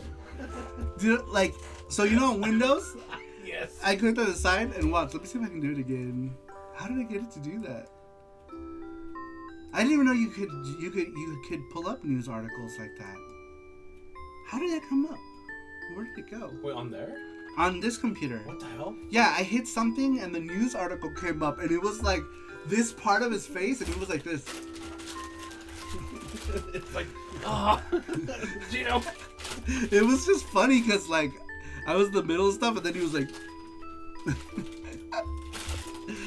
Oh. Usually do chibi Splatterhouse characters sometime. I'd buy those. Oh! Johnny Graphics, welcome in! How you doing? I did one once upon a time. Damn, I wonder where that went. I did do one. Not a charm. I did a chibi drawing, a Splatterhouse one. No, this one's Jason. Oh. But I did do one. Oh, Jason? This one's Jason. I did do one that was a chibi, I mean, they're almost the same thing, but yeah, this one was a Jason one I did for a friend. Oh. This one was for, in 2019, I used to draw, like, stuff on stream. This one was for Nightmare Eternal. He wanted Jason Voorhees. But I did do a chibi one. A chibi, it was so cute. Man, I have that design. Maybe I could just do it one day. Did you screenshot that? No, I think it's on my DeviantArt or something. Oh, you should definitely do that. Yeah, I do have one. It's adorable. It's super cute. Remember this one? It's super cute. I know. I used to draw these like hand drawn. These are ugly though. Not ugly. That one's ugly. You can draw. I know, but this was before my I draw everything with markers now. He says this is ugly. How? That's not ugly. Oh, I can barely draw stick figures. I don't know why I don't like that one. I don't like it. Gordo says excellent. Yes, and a few other things. Father's Christmas to me, says Gordo Steed. But that's a good idea. I should do that. Man, that could have been a charm goal. Right? We could have done that. Maybe next week. Next week we can do one. I don't know. What do you guys? Is anyone else interested in a Splatterhouse? A Splatterhouse? Splatterhoosen? Splatterhoosen. Splatterhoosen.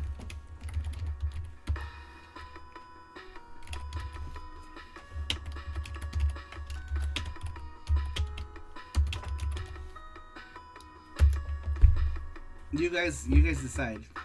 Chibi, of course. A chibi, of course. It would be super cute. Super cute. All right, this soundtrack is almost over. Somebody give me a game soundtrack. By the way, we've been listening to the FX Unit Yuki chiptune selection. You can buy this on sarumaro.com if you want it. If you're coming to Game On Expo, I will also have these for sale at Game On Expo, where we'll probably sell the majority of them. Splatterhouse is cool, says Shell. Gordo says yes. Yes, the Splatterhouse in charm.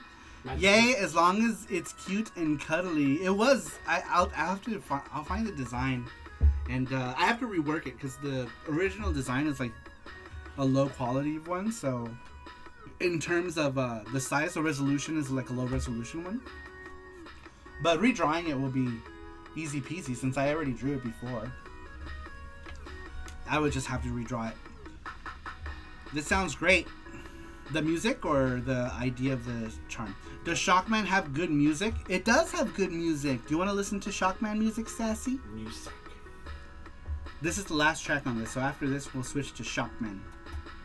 Shockman. Shockman does have good music. I love the music in Shockman. It has good music. It makes me wish that they had done a soundtrack for the new Shockman collections. They're doing Shockman collections and none of them have soundtracks. Why don't they have soundtracks?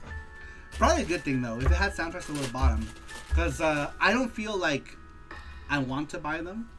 Soundtracks always lure me in. Ghosts and Goblins or Ghouls and Ghosts since Arthur and all. The music. Yeah, it's over. This is the chiptune versions of FX Unit Yuki. This is the last track. Could make a cute chibi version of the slime worm leech enemies from Splatterhouse. Oh, such a cute slime worm. So cute. And the music is good though. Dun, Ding ding ding ding. That's the best track in Splatterhouse. Is the one that goes ding ding ding ding ding ding ding ding. But then it goes up a pitch and it's like oh, and then it goes ding ding ding ding. That's when you know shit's getting serious, cause it's like ding ding. Chibi, Saru, and Panda body pillows when, says Gordos. Alright. Naked. Sassy wants a shock man. Shock moons. Let's see, Kaiser Chojin, Shubibin remastered tracks, TurboGrafx 16. Is this the first track? The first? That would be a good question. What is a horrible track in a video game?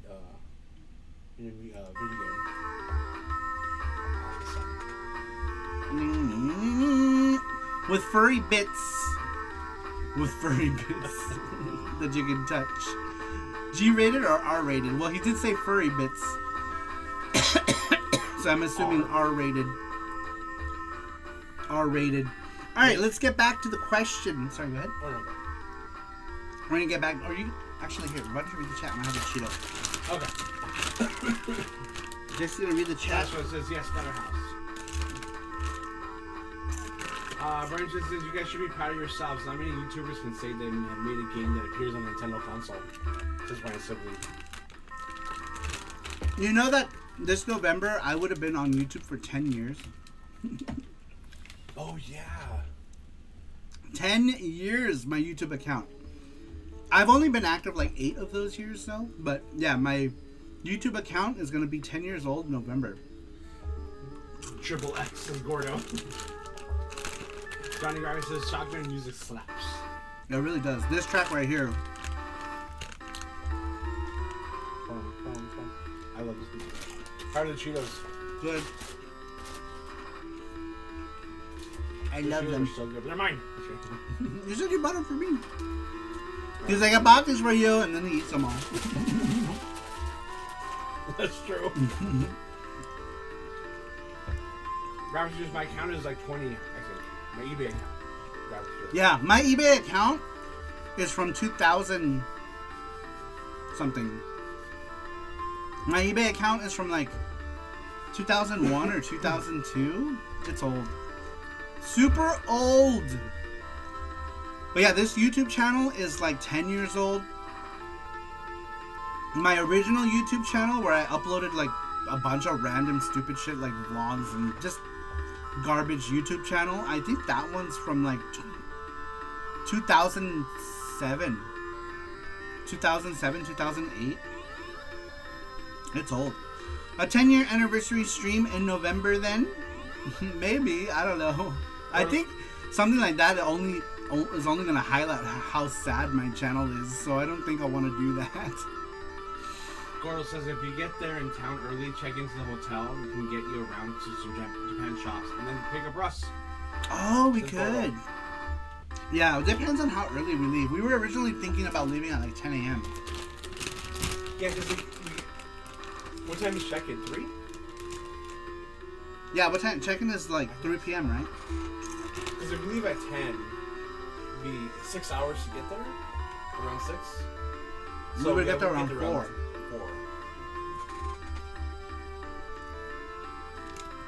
Yeah, we get there at like 4-ish.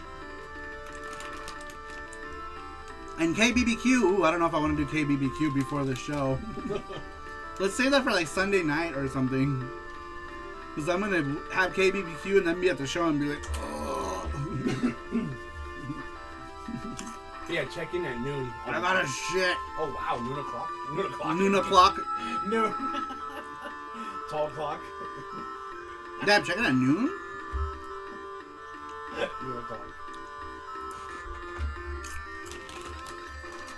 Yeah, Korean barbecue might be a bit too much before the show. Maybe like Korean food, like at a restaurant or something. Get some bibimbap. Is Amanda coming too? If we're going to Korean stuff, yeah, she's gonna come. If we're doing Korean stuff, she'll be there. I assume so. I don't even have to ask. I'm just gonna assume. Okay? Yeah, that. I only had a few, and my hands are all mucky. Muck. They'll just have to give you a different room if you get there before 3. They will just have to give you a different room. Oh, really? Well, we're not gonna get there till like maybe closer to 4. It depends. We might leave earlier. Can you get the room for us? Who? Why? Bordo, just get it. No, he says that they will give you a different room if you get there before 3. Oh, okay. Oh, Does it matter? I guess it's after. No. So if we get there after, we're probably still gonna get whatever room we were gonna get originally. Oh. I assume. He says, yeah. I gotta moisturize my lips. Where did the calculus go? Do you have it somewhere? Yes, definitely got a bunch of retro ACA archive and hamster on my Switch, Matthew. Do you have this one? Are you gonna get this one? This one's also coming out physical too. There's a collection coming out, physical Switch collection. It'll be my status, so they usually let you check in sooner. Says Gordos. Oh, gotcha. That's why you check in at noon. Interesting. I just checked my old YouTube account and it says 16 years ago. Wow. Where does time go, right? Where does time go? Alright, who was our last one? It was Johnny Graphics, Brian Sibley, Graphics Gear. There it is. Alright, let's get back to the weekly question, you guys. We had asked, what game did you want but had to settle for an alternative? Number 13 comes to us from Motoko2030, aka Matthew Roach, aka Commander Shepard. Says, Matthew here, it was back in the 90s when I would only get RTS games on the PC since I didn't realize that Command & Conquer games were available on PS1. The game I wanted to get was Command & Conquer Red Alert for DOS, but I couldn't see it in the store. But what I did see and settled with was Dark Reign, the Future of War RTS game, which was a clone of Command & Conquer. Dark Reign to me at the time was alright with interesting futuristic cutscenes and units to build and attack, but It was no Command and Conquer, says Matthew. Interesting. I am familiar with Command and Conquer Red Alert. I want to say I even had it for like 3DO or something. I had it for something. I remember because it was very red, right? Like the disc was red. The packaging was very red. I remember having it. Sasquatch says, "Ooh, I should pick up the physical Shockman. It has the Saru approval." Shockman is good. The first Shockman kind of sucks, which is it's okay. Shockman 2, which is the soundtrack we're listening to right now, is where the series got its like identity. Kind of like with Mega Man 2, you know, Mega Man 2 got its identity with Mega Man 2. Shockman was the same. It got its identity with the second game. The first game was kind of booty ass. 2, like in the first game, you're like the characters and you have like swords, but it was executed badly. The second game pretty much turned into Mega Man, where you're just like shooting pew-pews and you don't have a sword.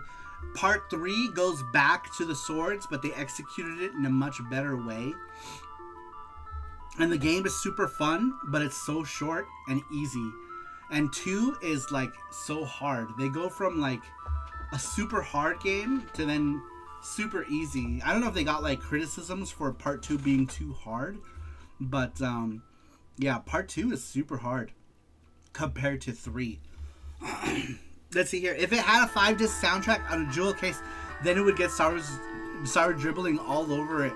Seal of approval. I know. Why isn't there a disc with it? There's a Shockman 3. Yes, there is a Shockman 3 and a Shockman 0, actually. So it was like Shockman 1, 2, 3, and then 0, which is like the team that was before Tasca and Kyapico. Where's my copy of the Shockman 0? Matthew got me a copy of it. I've never heard of Dark Rain. Love CNC, says Sasquatch. I wish there was more Shubibin Men. I wish somebody would make more Shubibin Men. John Graphic says, I love them all, but 2 and 3 are great. Yeah. Yeah, 3 is awesome. Shockman 3 is peak. Yeah, I agree. It's the best one. 0 came out after, but I still think 3 is the best one. I would say 3, 2, 0, and then 1 is the very last for me. Shockman 1 is at the bottom.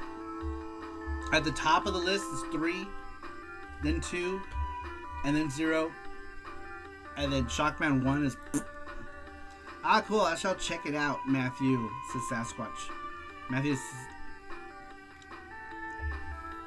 Dark Rain... Oh, Dark Rain is on... Is it GOG or GOG? I used that service like one time. 0 was on the Nintendo Satellaview. Yes, it was a BS, whatever, Nintendo BS game. I only played 1. US 1 or Japan 1? Because US 1 is Japan 2. Oh, this stage music is so good. When you transform into the jet. I love that. This segment where you transform into the jet is where I got the idea to transform Yuki into a jet, by the way. Was from this part of this game. US 1. Okay, so you played Shockman 2 then. In US, Shockman 1 is Shockman 2 in Japan. So you played Shockman 2, which is a much better game than Shockman 1 for sure. Alright, moving on. We had asked you guys what game did you want but settled for an alternative. Number 14 comes to us from Nerd Strategy. Nerd says, this one was hard for me. Had to think when I was a kid. If I didn't have the money for it, I usually just played what I had. Even if my mom wouldn't get it for me, I had to do yard work for other people and stuff for money. Oh, I got one. Crash Bandicoot Wrath of Cortex. I wanted to get that when it came out, but could only afford the $50 price tag that it was going for at the time. I only have $40, so instead I got Sonic Advance 2 for my Game Boy Advance. It was $29 at the time, so I paid $34. Still had tons of fun. Game is stupid hard though still. I've only beaten the game with cream, says Nerd Strategy. He only beats it with cream. Got it. Sometimes you gotta beat it with cream. Yeah, those are good ass games. Those games are so good. The Sonic Advance games, man, they're beautiful, beautiful 2D games that really live up to the Sonic name. I had Sonic 1 and 2 and Sonic Rush. Right? We had Sonic Rush. Yeah, we had right? Sonic Rush. And yeah, I had 1, 2, and Sonic Rush 1 and 2 were awesome. But yeah, Nerd only beats it with cream. All right, moving on.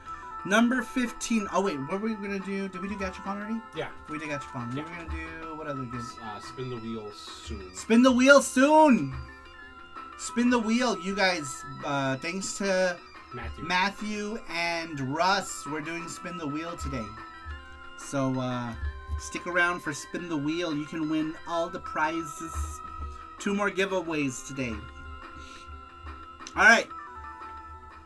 That was Nerd Strategy. Moving on. Next one comes to us from Inubase. Inubase says, same question. What did you want but had to settle? He says Mexico. For context, Mexico. Gray Market.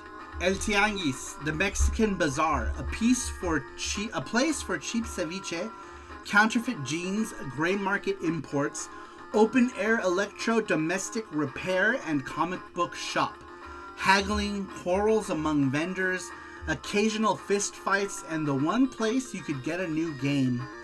At the time, I was living on a city where the only tianguis happened once a week on Fridays. N64 was already losing the fight. Cheaper and more profitable counterfeit PlayStation games were the norm, and the Dawn, where I used to trade games, had given up on it. But I wanted to play GoldenEye. But it was apparently the best game to have on the system. Spoiler alert, I didn't get the game. But I decided to try again the next day at the closest city, Leon.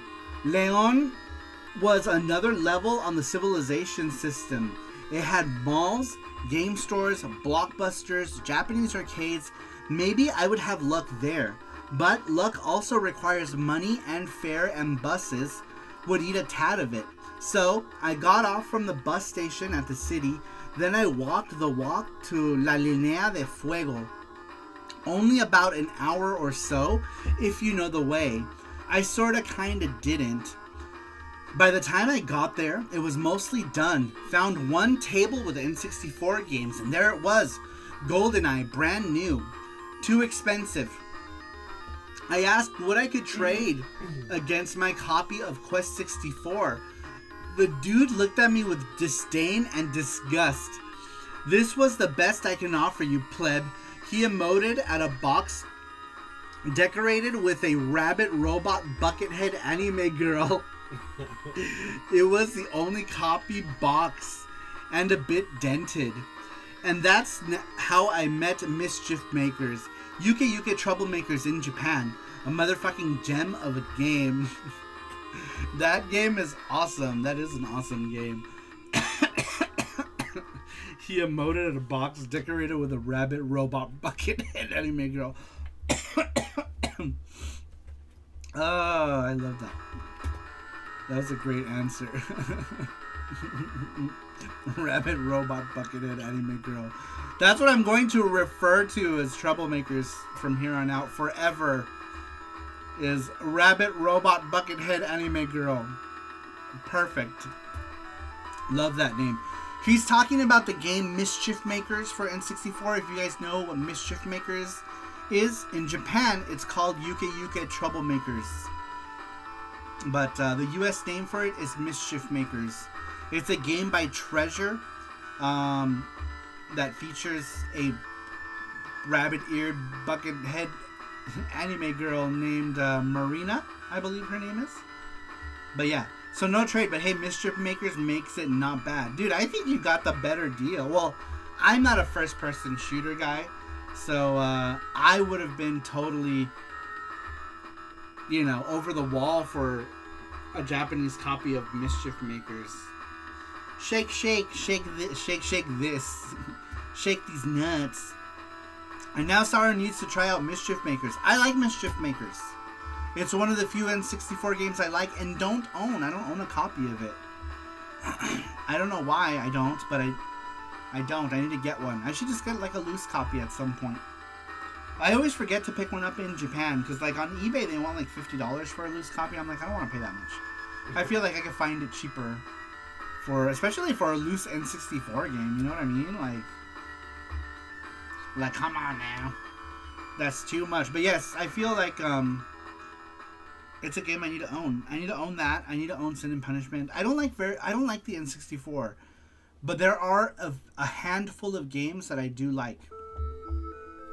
One of them is kind of garbage, and I still like it. There's Hiru no Ken Twin, and I don't own it. All the games I like, I don't own. I own all the shit that I hate, mostly. I do own some good stuff, right? Like I have the Goemon games on N64. But man, a lot of my N64 library is just games I can't stand or don't like. And it feels like all the same games over and over again. GoldenEye 007 was developed by Rareware. GoldenEye has aged terribly, says Shell. But yeah, Rabbit Robot Buckethead Girls need a sequel, says Sasquatch. Yeah, it would be cool. The Disney Mario Kart game on N64. I have that one. And it's a game. It's not terrible, but it's not a game where I'm like, man, I want to play some Disney Mario Kart ripoff. But I mean, it's a game, right? I think wasn't it also on PS1?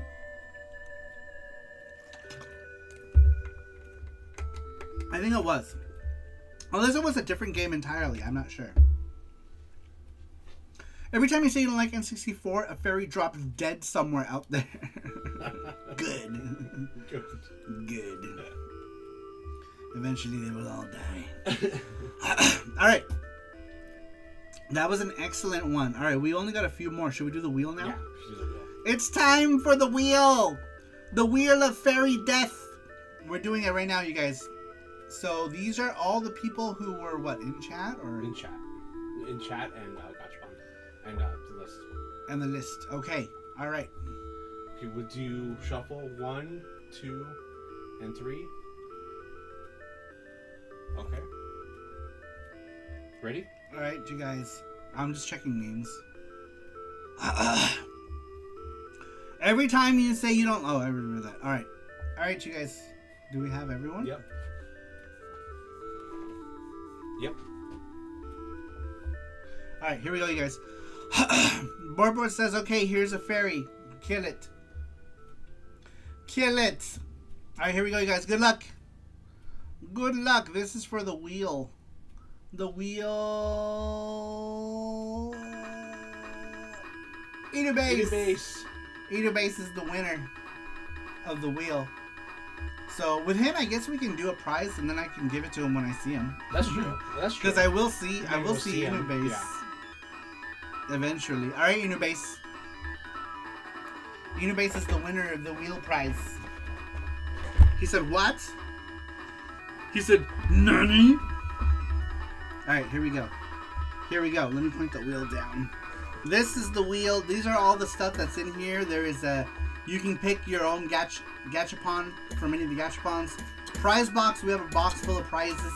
FX Yuki. Oh, did you put that cloud? Well, not cloud. Aerith. No. I brought it. It's right here. Okay. Yeah. Make sure to put it in. A copy of FX Yuki.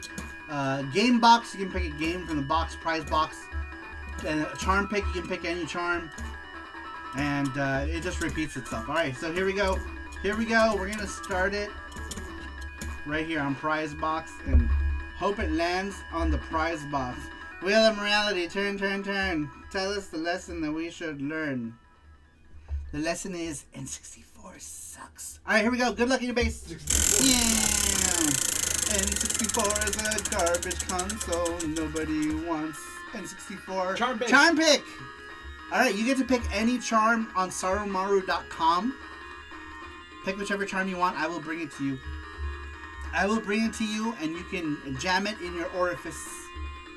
You can jam it in your orifice. Congratulations. And thank you for playing. Mai! You got it. You got it. You got it, sir. Thank you, thank you. We still have Mai's, do we, right? I think so. The square one? The square Mai? If it's there, we have it.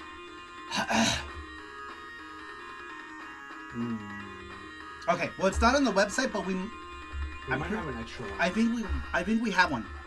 Let me go check. Yeah, go check. Didn't even check the site. It says Xenu base. That's okay. I'm pretty sure we have an extra one. I will bring it to you. I will bring it to you, and you can lick it. I want to see you put it in your mouth hole. All right. Just gonna look for that. In the meantime, I don't know. That scared me. It was so sudden. He was like, Daddy! Andy! Yeah. The further along she goes, the less enthusiastic, right? With Terry, she's like, Daddy! Andy! Yeah. She's going by her excitement. The dong excitement. Alright, moving on. We had asked you what game did you want, but had to settle for another. Next one comes to us from the King of Hades. The King of Hades says, for me, it was Super Castlevania 4. I really wanted that game at the time. But the game I settled for was The Legend of Zelda: A Link to the Past, which I really do love that game, and now I own both of them. But at the time, my heart was really set on Super Castlevania 4. You know I love my Castlevanias, says the King of Hades. Yes, I would have imagined that he would have been much more excited to get Castlevania. Very cool. Thank you, King of Hades, for answering that. I don't know if King of Hades is still around, but if you are, thank you for answering that. Excuse me. Very cool. All right, Jesse found it. The last Mai. It is the last Mai in the world. Here, focus, stupid camera. When it comes to shiny stuff, it doesn't like to focus. Let me cover my face. There it is.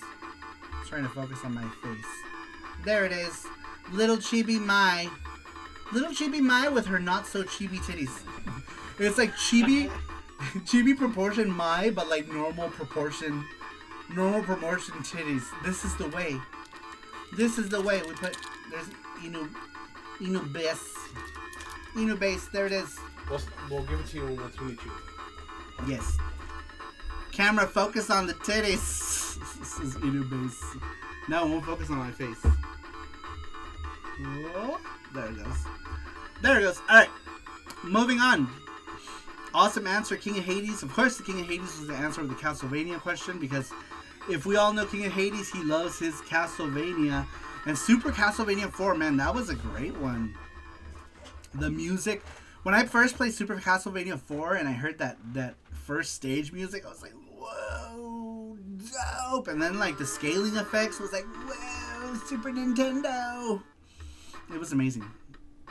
It was amazing. I love this music. It's great. I'm just hanging out, drinking a beer with the dogs. That's King of Hades. King of Hades is here. I was talking about that impact that those stages, yeah, those rotating stages, man. Like, whoa, it was crazy.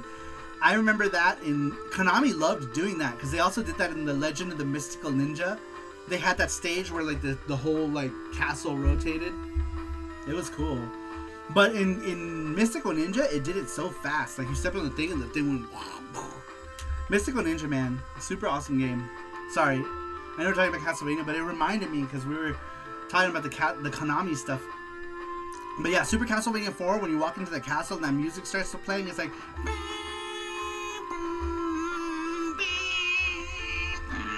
You know what I'm talking about, right? It's that song. You know that song. Super Castlevania 4 or Bloodlines, says Matthew. Ooh, so for me, I have nostalgia for Super Castlevania 4 over Bloodlines, but I can appreciate Bloodlines. I don't have the nostalgia for Bloodlines like I do for Rondo of Blood, especially Rondo of Blood, or Super Castlevania 4. But, because I didn't play Bloodlines until much later, actually. So I just don't, the nostalgia just isn't there for me for Bloodlines. So it doesn't have the impact that Rondo of Blood or Super Castlevania had for me. But anyhow, moving on. Man, I'm getting hungry. Good Me thing too. we're coming close to I an end. know. Let's see here.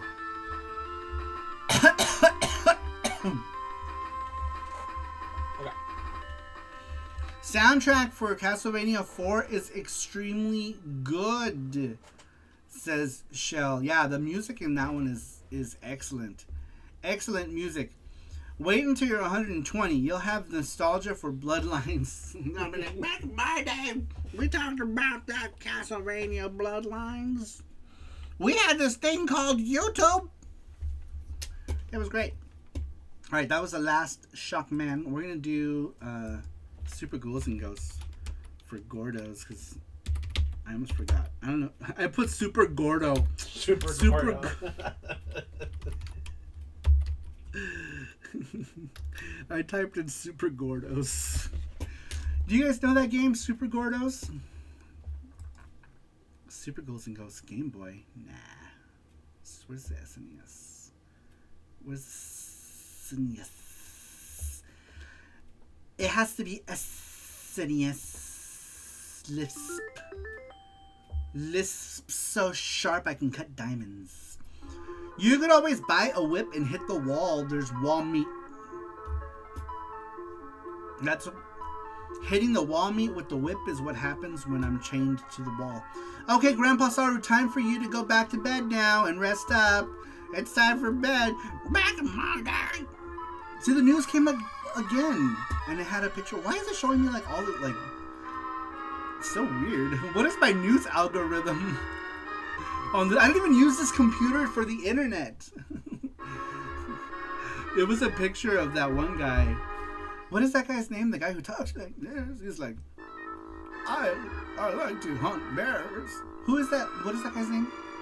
He was like, I hit a bear one day, and then I put him in the freezer, and I couldn't fit him in the freezer, so I threw him in the park. I was like, what? What do you mean you threw him in the park? I just left him there. Sounds like farms. Who does? Pepper Charms? Yeah. RFK Jr., yes, that guy. I don't even know how to bring the news thing up, and the thing just came up, and it was a picture of him, like. And they're never charming pictures of these people, because they're always like mid-sentence something or another. The last one was a picture of the president. He was like.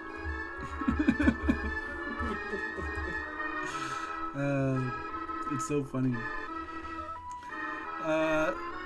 Let's see here. It's pop-up link for a scam. Don't click on it.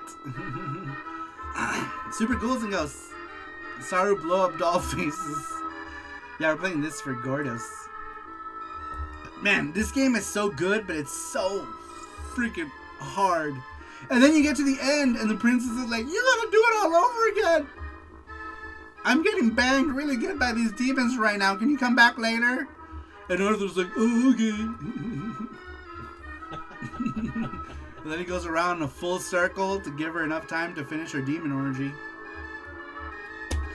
He's like, sorry, but the Demon King's got a big old dick. You can always tell which way a publisher leans by the pictures they publish of people. That's true. That's true. This was, I think, what's on Windows? MSNBC or something? That's true. They're probably the most unflattering pictures. I swear, because like the first picture was a picture of Trump like this close, like his eyes and his nose, and he was like that. I'm like, Well, it was such a jump scare. And then the next one was, what's his name? The guy was like, I ate a bear. Was it like this? Bears are delicious. And it was him like this. He was like, that bear is so good. Your princess is partying like it's 1999, says GT Beakerman. I know, man. You get all the way to the end of that game, and then she's like, oh, you gotta do it over, but here's this bracelet. It does make it much more manageable, though. And the game is fun with the bracelet. When you do it again with the bracelet, it is fun, because you're kind of like... It's kind of OP, that bracelet. Because you just kind of like, just fire blast everything. Artie dear, can you go out and get more baby oil? Jesse making...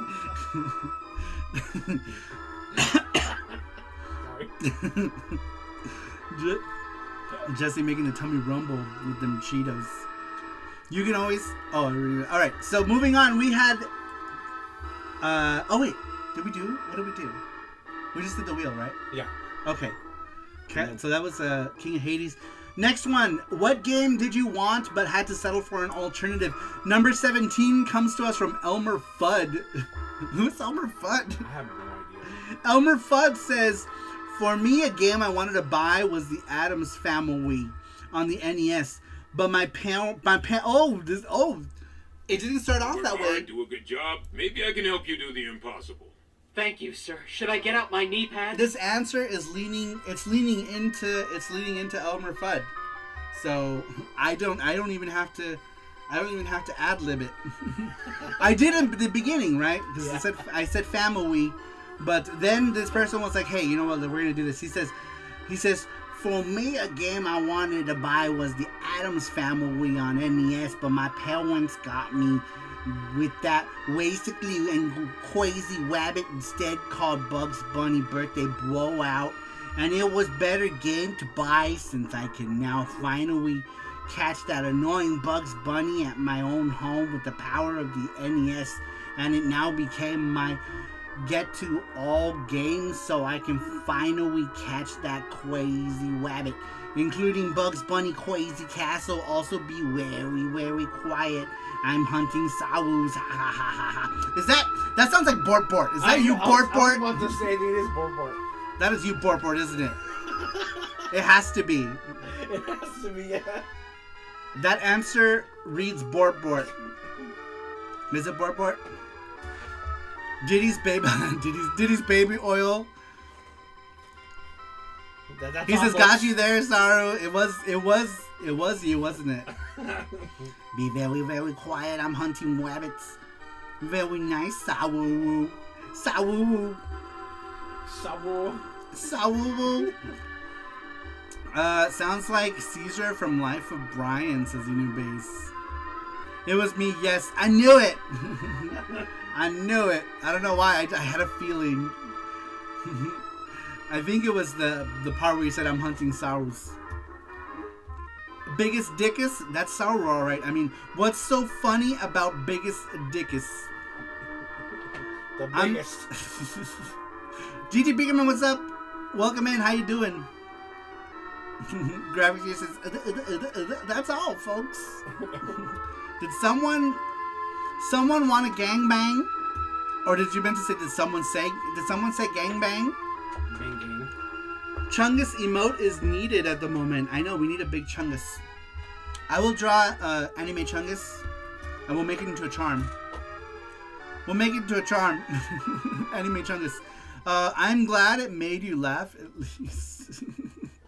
I didn't know it was you until I got to the end. I was like, that is Bort Bort for sure.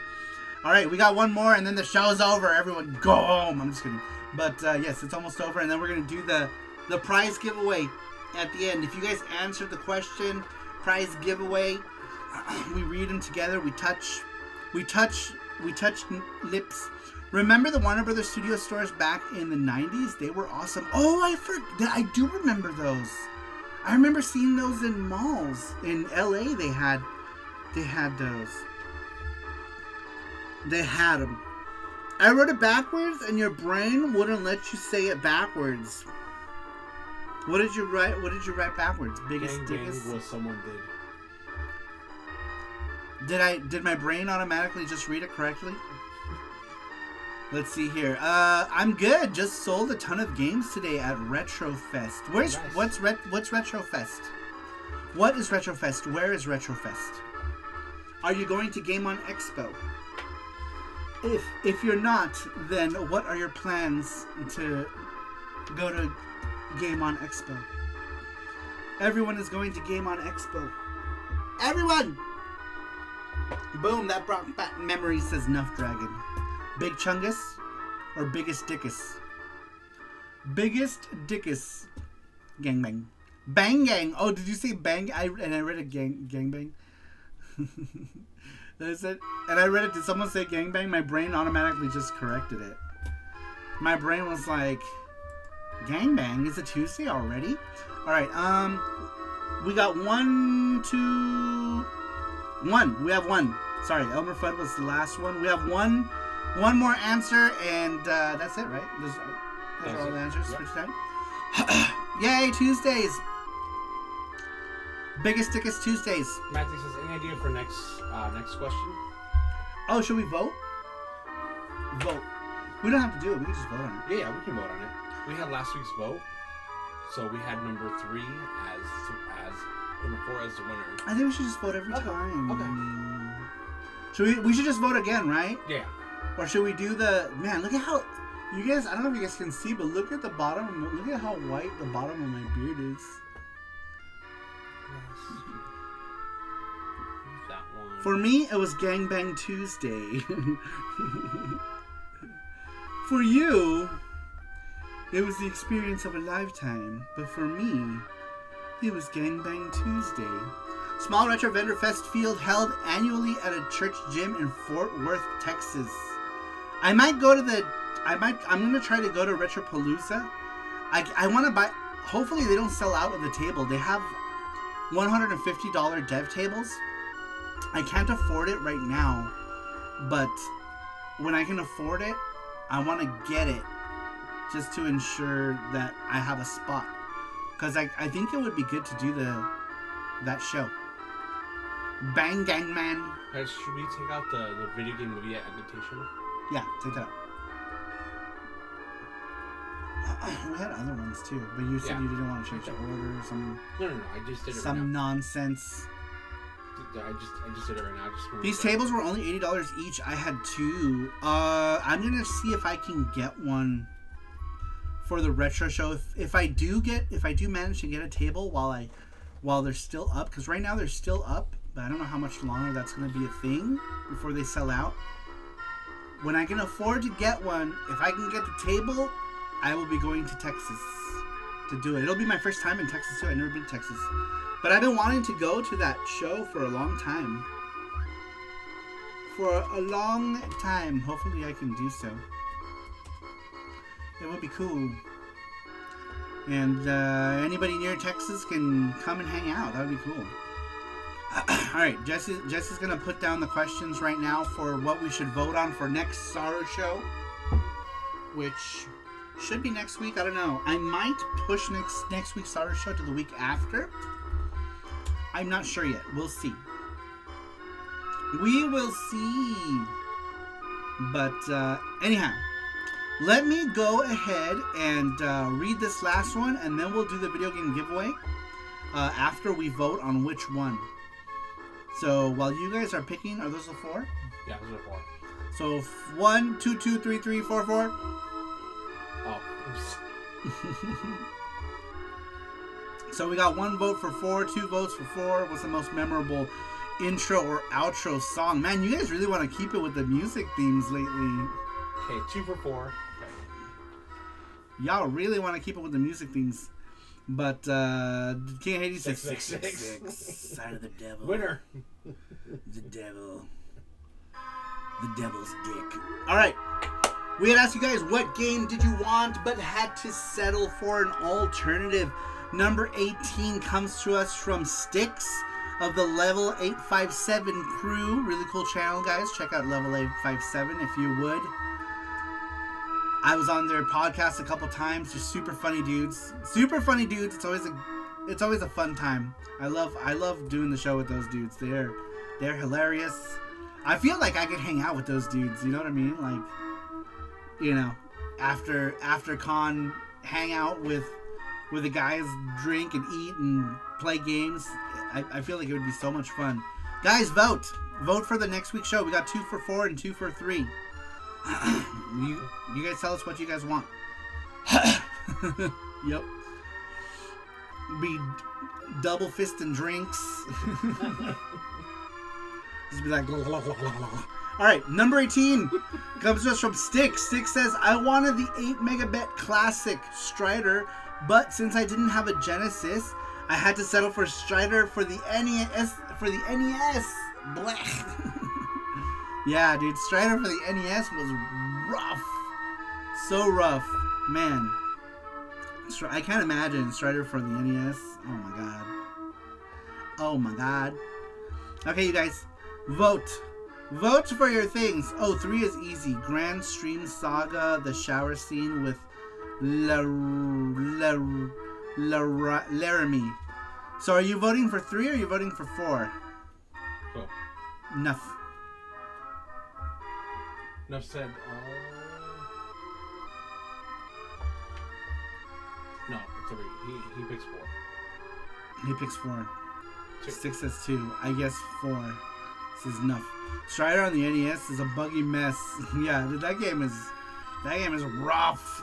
All Sticks is here, man. I guess it's we got Strider at home kind of thing, right? With that. Dude, Genesis Strider was awesome though. Such a great game. I love Genesis Strider. So good. I like Genesis Strider even more than the PC Engine Strider. And I'm such a PC Engine fan, but I know when a game sucks. You know, and PC Engine Strider sucks.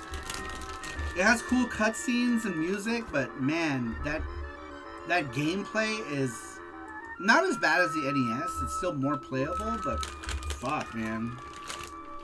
It doesn't compare to Genesis Strider. For me, for the game, it would have to be Pac-Man 2 for the SNES. What was it called? Pac in Time? No, it was Pac-Man 2. What am I thinking of? For the SNES? Yeah. The only ones I know. Oh my god. What? Oh yeah. I was so confused. I was like, what's happening?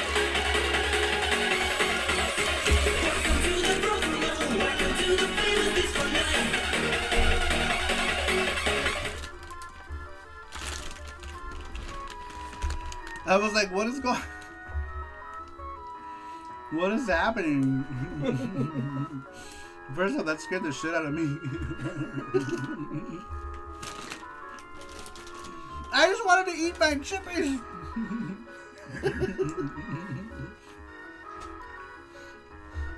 He says, oh yeah. Fire! I said 3 because I already know what my answer is at this moment. I posted a photo of General of Retrofest 11, says GT Recurring. Nice! Okay, so number 4 is the winner. Number 4 is the winner. What was number 4? It's what is the most memorable intro or outro song? Alright. Next week, this question is number 4. Or next SaruShow.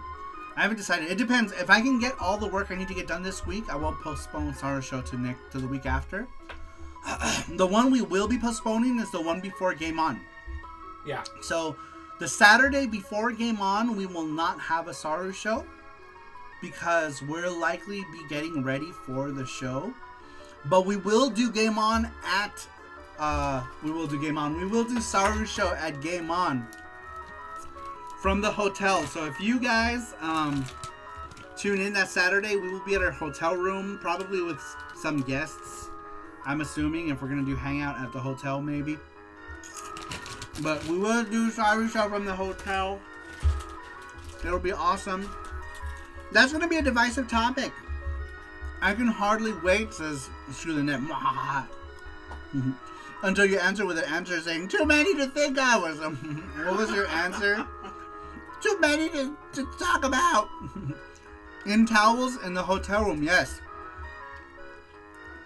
We will all be freshly out of the shower, so we'll be wearing nothing but towels.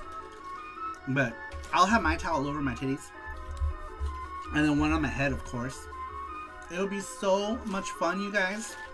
Shh, there's too many intro songs to think of. All right, you said it here. You had an answer. I'm gonna be waiting for an answer. Screw the net. None of this. There's too many. I bet it smells worse than a flea market. What smells worse than a flea market? I am Confucian. Game on SaruShow. That's gonna be a divisive topic. Usually the video game cons, a lot of people don't smell. It's usually anime cons where we run into that the most. I wonder why. I don't know. Why is it? God, Level Up Expo had a lot of smelly people. Do you remember? They did, Oh my yeah. god. And they all had to stop at our table. Remember that one guy who came that like he cleared like all the people? I was like, oh my god. There was a lot of people, and then this person came. This guy came and like, not to be mean, but like he stunk like very, very pungent. And I was almost like, I was about to sell some games, and yeah, everyone was, and everyone cleared out. You know, like he was helping people. Everyone left, and I was like, oh man. And it was like, it sucked because like people were there like looking at our stuff, and then he came playing our game, and everyone left, and he was like, and oh my gosh, I don't know. I don't want to say things. I feel like it's just everything's just gonna sound mean, but it was, oh my gosh. That's what happens when you don't wash your ass, says the King of Hades. They need to play that at conventions. Did you wash your ass? At gaming conventions, the only time I experienced that was at EVO in like 2007. I went to an EVO because I went for Melty Blood and my friend wanted to do the Pokemon card tournament. And so I remember going to go get him, right? Because he was playing. And I walked by like the Yu-Gi-Oh card players thing. And I was like, oh my god. Like it hit me like so hard. The smell was crazy. And EVO is like a gaming event, right? Like it's like fighting games. This was back when EVOs were small. EVO is like a huge event now, but EVO was like it was in like a banquet hall in someplace. I forget where it was. It was in a banquet hall. And I remember walking through the people playing the Yu-Gi-Oh cards, and I was like, wow, my eyes were watering so bad. But that was the only time at a game event.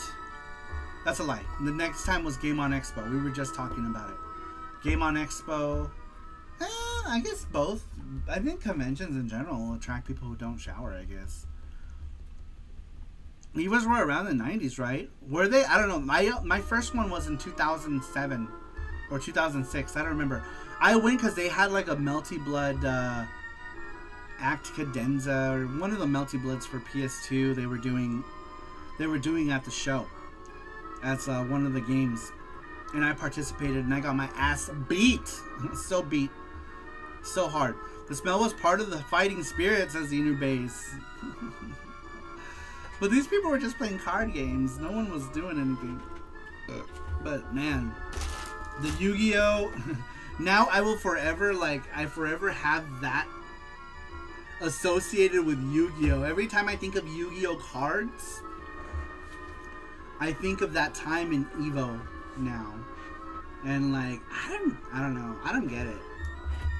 Like, how hard is it to hop in the shower before you go somewhere? You know what I mean? Yeah. I am meticulous about that, you know? Showering creams and sprays. I am always, even when I go out, I am always prepared, right? I always have like cologne or something. Or the sanitizer that has like lavender or something, you know, lotion. Like, I'm always prepared for that stuff. So I don't know. But I don't know. I don't know if it's a clean thing. I don't know if it's a gay thing. I don't know. I feel like I'm always prepared for that. Gay. So you smell like stripper cream? Better than smelling like ass. I'd rather smell like stripper cream than booty ass. Saru's full of lotion. Random tidbit of the day, says Inu Base. I'm always moist.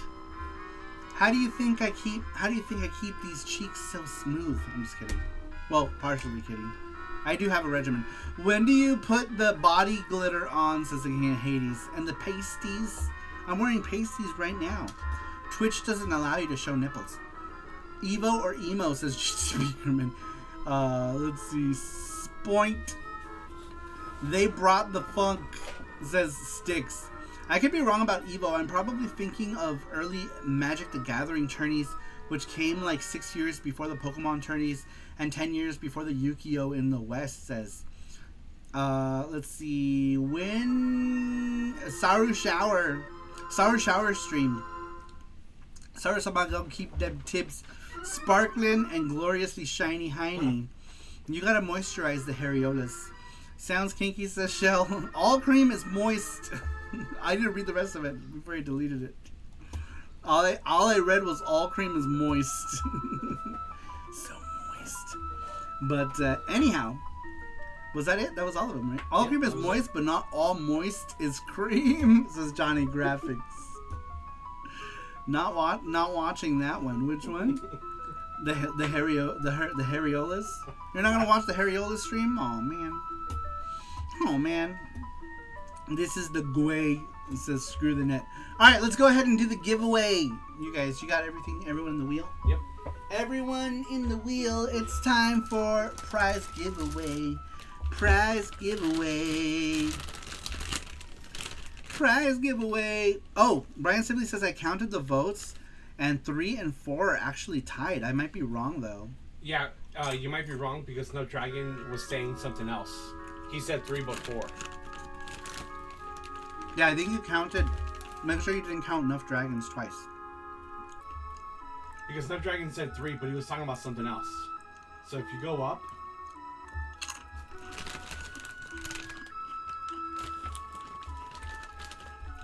Snow Dragon said 4. So Matthew Roach 4, 1. Snow Dragon 4, 2. King of Hades 4. King of Hades 3. Snow Dragon 4. So 4 for 4. And then Brian Sibley, Sasquatch, and GT Beacon only said 3. And that's it. So it looks like Nut Dragon said 3, but he only said 4. He said 4. He said GT Beakerman voted for 3. Yeah, so it's 1, 2, and then GT Beacon 3. So that's only 3 for 3. Who's the other? Yeah. Am I missing one? Who else voted for 3? So Brian City, Sasquatch, and GT Brickman. That's 3. Who am I missing? And then 4 for 4. 4 sucks, says GT Brickman. Rigged.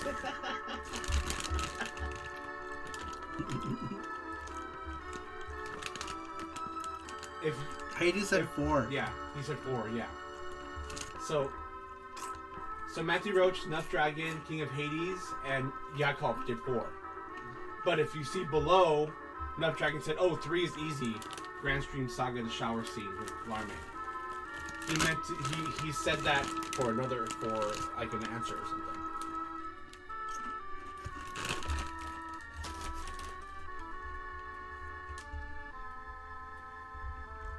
Let me delete. Yeah, Nuff Dragon.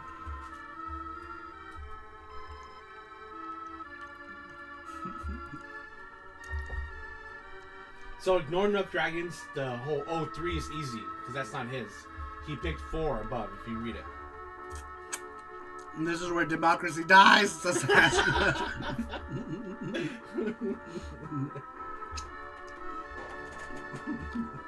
Six says least voted wins, so 2 it is. Shell says 1 is the least voted, though, no? Yes. If you guys can show me, I'm wrong. I'm sorry. Personally, I don't give a apologize. shit. I want to see it all burn. I see you know your judo well, says the King of Hades. Man, I missed most of this show. Was napping hard after Retrofest and dinner. Yeah, probably after dinner, right? You had dinner, and you were like, meh. That's what happens every show. You're like, Yep. I get so tired. I know if I do something and I'm like already tired, eating is like what puts me down. Yeah. If I'm already tired and I eat a meal, especially if it's a big one, dead. Dead on the floor. Need to resuscitate. I almost drove off the road on the way home. Oh, no. Shit. That's not good. How far was the drive back home from the Retro Fest? The Retro Fest. Alright. So everything okay, right? Alright, so did we determine that 4 was the winner? Yes? 4 winner, yes? Only 25 minutes is GTV. Okay. Well, that almost happened to us, remember, when we did First Friday? We were so tired. Remember, we were both falling asleep driving back like at 1 in the morning. Yep. Yeah, that used to happen to us, man. We would be so tired. You know, we won't fall asleep in the road. Uh-huh. I would fall asleep behind the wheel. Yeah, fucking 4, says GT Beaker.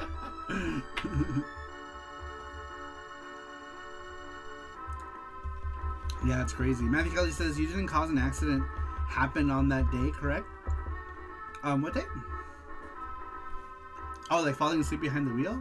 No, I've only ever been in one. Actually, I was gonna say I've only been in 1 accident, but that's a lie. I've been in like 3 accidents. I'm just playing 4 is a good one, says GT Rickman. I was saying, man, like everyone wants to stay on the music theme because that's another music theme one. I feel like we just did a music related one, but I mean this one's kind of different, I guess. But I really want to answer 3 soon. What was 3 again? Number 3 is, what retro video game did you feel like you had to be there moment? Oh, that's a good one.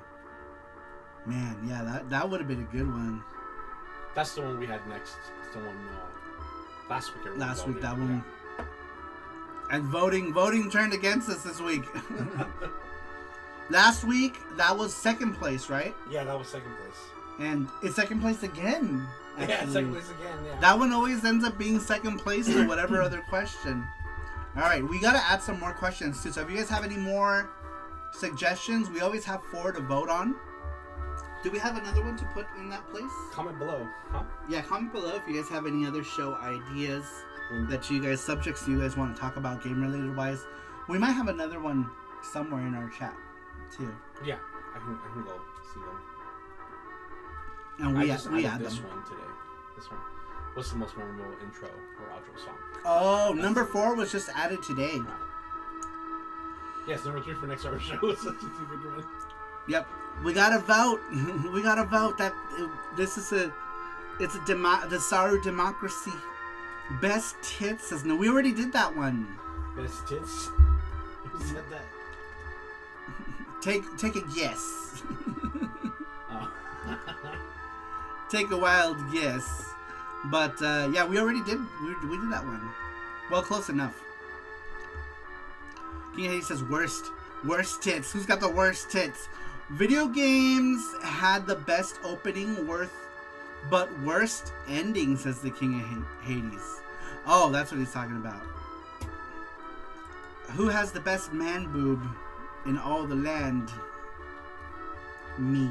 We did one with like, what's the worst ending, and a lot of people, I think some people got upset because they're like, oh, spoilers, but it's like, it's a 30-year-old game. I know, it's like, these are 40-year-old games, people. If you didn't play them by now, you're never gonna play it. Never gonna play it. You're never gonna play it. I was planning to play that game. I know it came out 37 years ago, but I was planning on it. We had that one.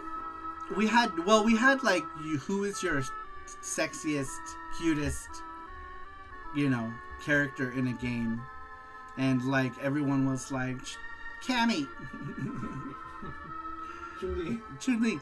Worst tits has to be the mother boss from Turok 2, says Nuff Dragon. He says, best eyes and why is it Zangief? Best eyes and why is it Zangief? I agree with you. But yes. Oops. Be loud. Sorry, I dropped the microphone. It fell forward. Sorry if that like made the audience is now deaf. GGB Man says sold my OSSC and Super SC System 3 today. Finally, what do you have in its place? What do you have since you don't use the SSDS 3? I still use the SSDS 3. You know what I got that I never used that I want to sell is the Turbo EverDrive Pro. I bought one, but I end up using the SSDS 3 because it already has the RGB output on the SSDS 3, so I don't use that Turbo EverDrive. And since I don't play on my Turbo Express, I don't really have a need to play like CD games on my Turbo Express unless I want to just like show it off that I have one and I can do it. Oh, actually, let me put this away. I should stop drinking that. It's already late. If you sell the Turbo EverDrive Pro, let me know, says Graphics Gear. Yeah, I think I'm gonna sell it. Yeah. Because I don't really use it. I was gonna make a video and then sell it, but I might do that maybe this week. But I definitely do want to sell it. I'm selling that. I'm gonna sell the analog Super NT as well because I don't really use that, and those are going for a lot of money right now. They're going for big monies, so I should sell it. I got plane tickets to buy and shit. First dibs on Discord. First dibs on this dick. On this dick. Like, what is the best intro or outro you had to be there for? That's not the question at all. Oh, that was the last track on that. All right, let's play Perfect. some. There we go. We're gonna do this one. RetroTink 5X and PC Engine IFU RGB modded by me to not your face, Speakerman. Worst cover box art or best cover box art, says Matthew Roach. Ooh. That would We did do that one. A long time ago. It's been a long time, so it might yeah. be time to bring that one back. I'll put it right here. Bing, I like that. Renew.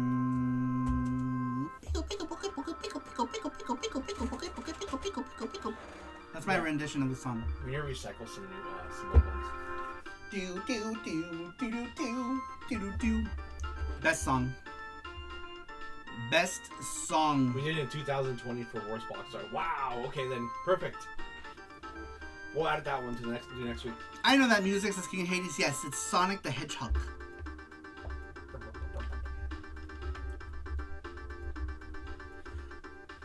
King of Hades did Katie's get his Whopper yesterday?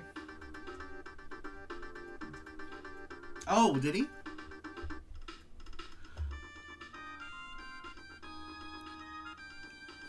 I still have the Super HD System 3 Pro or whatever it's fucking called. Oh, is that the one with HDMI out? I have the other one.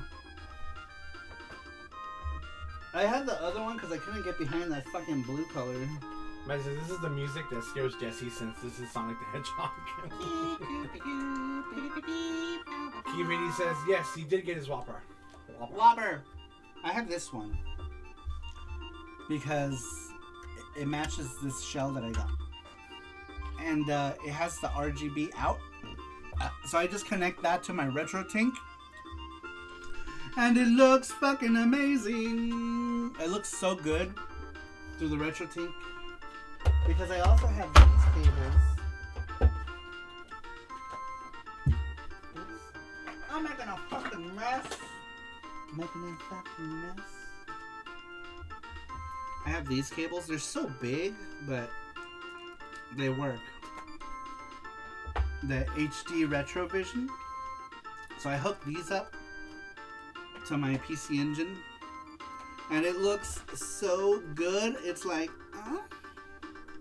so clear. So clear, so good. I didn't answer my question. So I went to go in because I went to go. There was a rental shop, game rental shop in San Jose called Ultimate Video. It was on Tully Road. So I wanted, because they used to, you can rent out video games, right? So Super Nintendo. I really wanted to get Rocket's One in Life. Super Nintendo. I really wanted to get Rocket's One in Life, but they didn't have it. So I had to pick a second game because, it was Pac-Man 2 for the SNES. Do you remember Pac-Man 2? Let me show you. For some reason, I thought that one was called a Pack in Time. But Pac-Man 2. Right here. That one.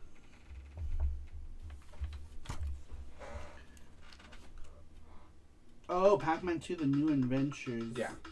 I wonder which one. Oh, Pack in Time is its own game. Here it is. Yeah. That's what I was thinking. No, I got that one. Pac-Man 2. Pac-Man But I didn't see the 2. cover. I just saw there was a box of Pac-Man 2. I was like, okay. I thought it was going to be like different. Where it's like, oh, you're going to, eat things. And I played it. I was like, what the fuck is this? I know. That game's, I can get into it. It's like that game with the boy that takes the pictures. Yeah. It's like that, right? Or like Lemmings, like one of those kind of like games where you have to like make sure he doesn't die, and you gotta put like obstacles for him to get across things. It's like, this is not fun. Let's see here. I was just upset.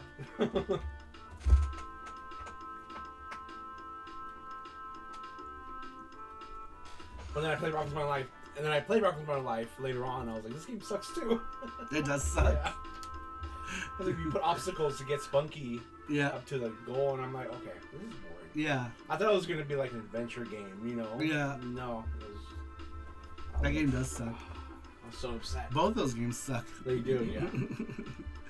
Well, do you have an example of a game where you passed up a game that you really wanted that was good, and then got another game? No, I don't. Because usually I didn't really play a lot of games. I play like this, Nintendo, Super Mario. The most typical Nintendo games.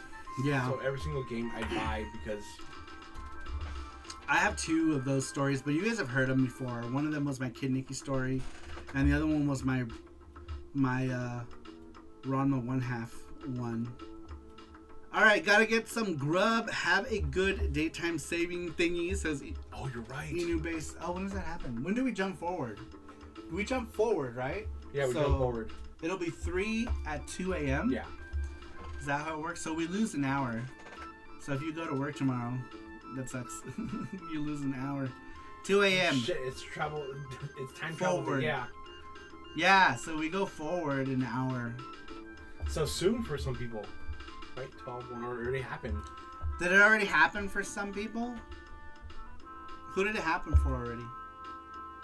Or some people it's already like 3 a.m. Yeah. Or 4 maybe. Brian says, I gave an idea question of the week. What do you think of it? I think it would be interesting to see if any of your stores you guys went to are still open today. Oh, that's kind of cool. But I feel like a lot of people would probably pick like Hollywood Video or I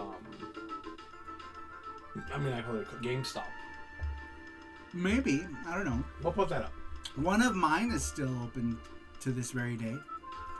The place I got my TurboGrafx 16 is still open to this day. East Coast. So who won? Oh yeah, we still have another. Oh, you're right. Man, fuck this time change. I don't know. Daylight saving time sucks. Yeah, I think it's so stupid. Why do we even still have daylight savings time? Who is it for? Who wants daylight saving time? Like the farmers don't even want it. That's a lie that we've been told. Because like farmers don't want it. Talk to any farmer. No, I don't think so. I don't think that's true. We read it. We saw a documentary about it. Yeah, a lot of farmers don't want it.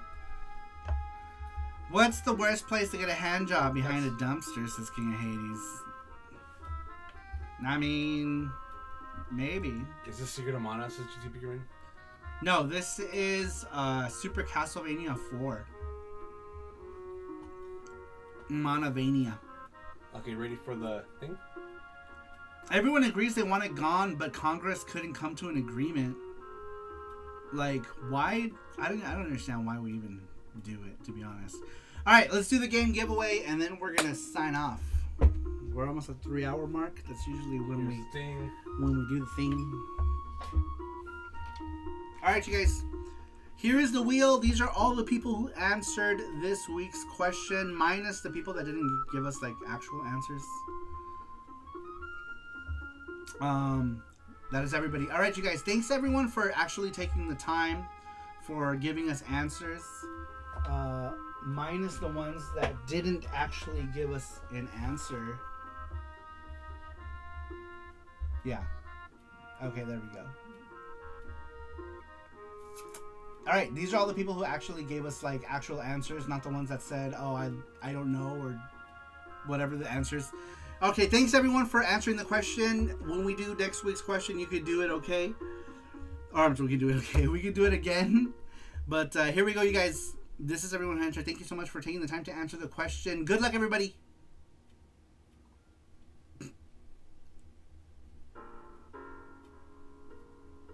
Yeehaw, the Wheel of Pain. No Sweets answer this week. Oh, Graphics Gear! Graphics Gear is the winner. All right, Graphics Gear, you get to pick either a game from our game box, or you can pick any charm, any acrylic charm on SaruMaro.com. Any of those things you can pick. You can pick. We will send you a link to both. All the charms are on SaruMaro.com, and all the games will be a Google link. Is it a Google? Yeah, I'll send it to you through Discord. Through Discord. Google Drive. Yeah, he'll send it through Discord. It's a Google Drive picture, and you can pick. It doesn't have to be now. You pick whenever you want. Johnny Graphics, I think that's his first win here, right? Yeah. Is that your first win on our channel? Well, congratulations. Congratulations. It was not Johnny Graphics. It was Graphics Gear. They're two different people. They're two different people, you guys. King of Hades, thank you for the 25 biddies. Graphics Gear. Congratulations. Yeah, first time it says Graphics Gear. And Johnny Graphics will have to fight with me to the death. The battle of the graphics. in an oil wrestling match. Let's go. Oil wrestling match to the death. We'll send you a message today. Yep. Tonight. And all the baby oil. All the baby oil. GG Graphics. GG. All the GGs. Only one Graphics can exist, says Matthew. Ultra Graphics. Yep. And then we're going to have Super Graphics. And then Graphics. Alright, you guys. Well, congratulations, Graphics Gear. Thanks, everyone, for taking the time to answer the question. I really appreciate it. We will be doing the same thing for next week's show. We will have a question. Once we get it set up, you'll be able to answer it. We'll put it in our Discord. I'll put it on the YouTube community link. I always say that and I never do it, but you can always answer it the day of also. And that'll be fine. 2 graphics enter, 1 graphics leaves. I'll show you all. Alright, you guys. Well, thank you very much. I really appreciate it. That everyone was here, answered questions. Matthew says, I will send what is the most memorable intro or outro song? Should we maybe change it to video game song? Yeah, change it to what's the most memorable video? What is your most memorable? What is your most memorable video game intro or outro song? Question mark, right? Yeah. Okay, there it is. That's better worded. Yeah. That's better worded it better. Yeah, that's what it should be. So we'll send that one, or you can send that one to Sweets. Thank you, Matthew. Perfect. Thank you, Matthew. I appreciate it. All right, guys, we have hit the 3-hour mark on the show. Thank you so much, everyone, for being here tonight. It was awesome. We had a lot of fun. A lot of people in here. Over 20 people the entire time, which is awesome. Thank you, guys. I really appreciate that. Will you play the intros, outros? Some of them. Some of them we can't because of YouTube's thing. And then if I find them, it just depends. But we did that with the music show that we did. We played some of them. Some of them we played, and then some of them we didn't. It just depends on what it is. But yes, we'll be playing some of them. So some of them will get played. It pretty much depends. The ones that will not get played are the ones that get answered the same day. But if you answer it beforehand, then yes. Because then we will have time to actually look for those. And we'll prep them. So keep an eye out on my community tab or in the Discord if you're in the Discord. But anyway, guys, we're going to go ahead and end it here. Thanks, everyone, for being here tonight. I really appreciate it. I will see you all next time. Bye-bye.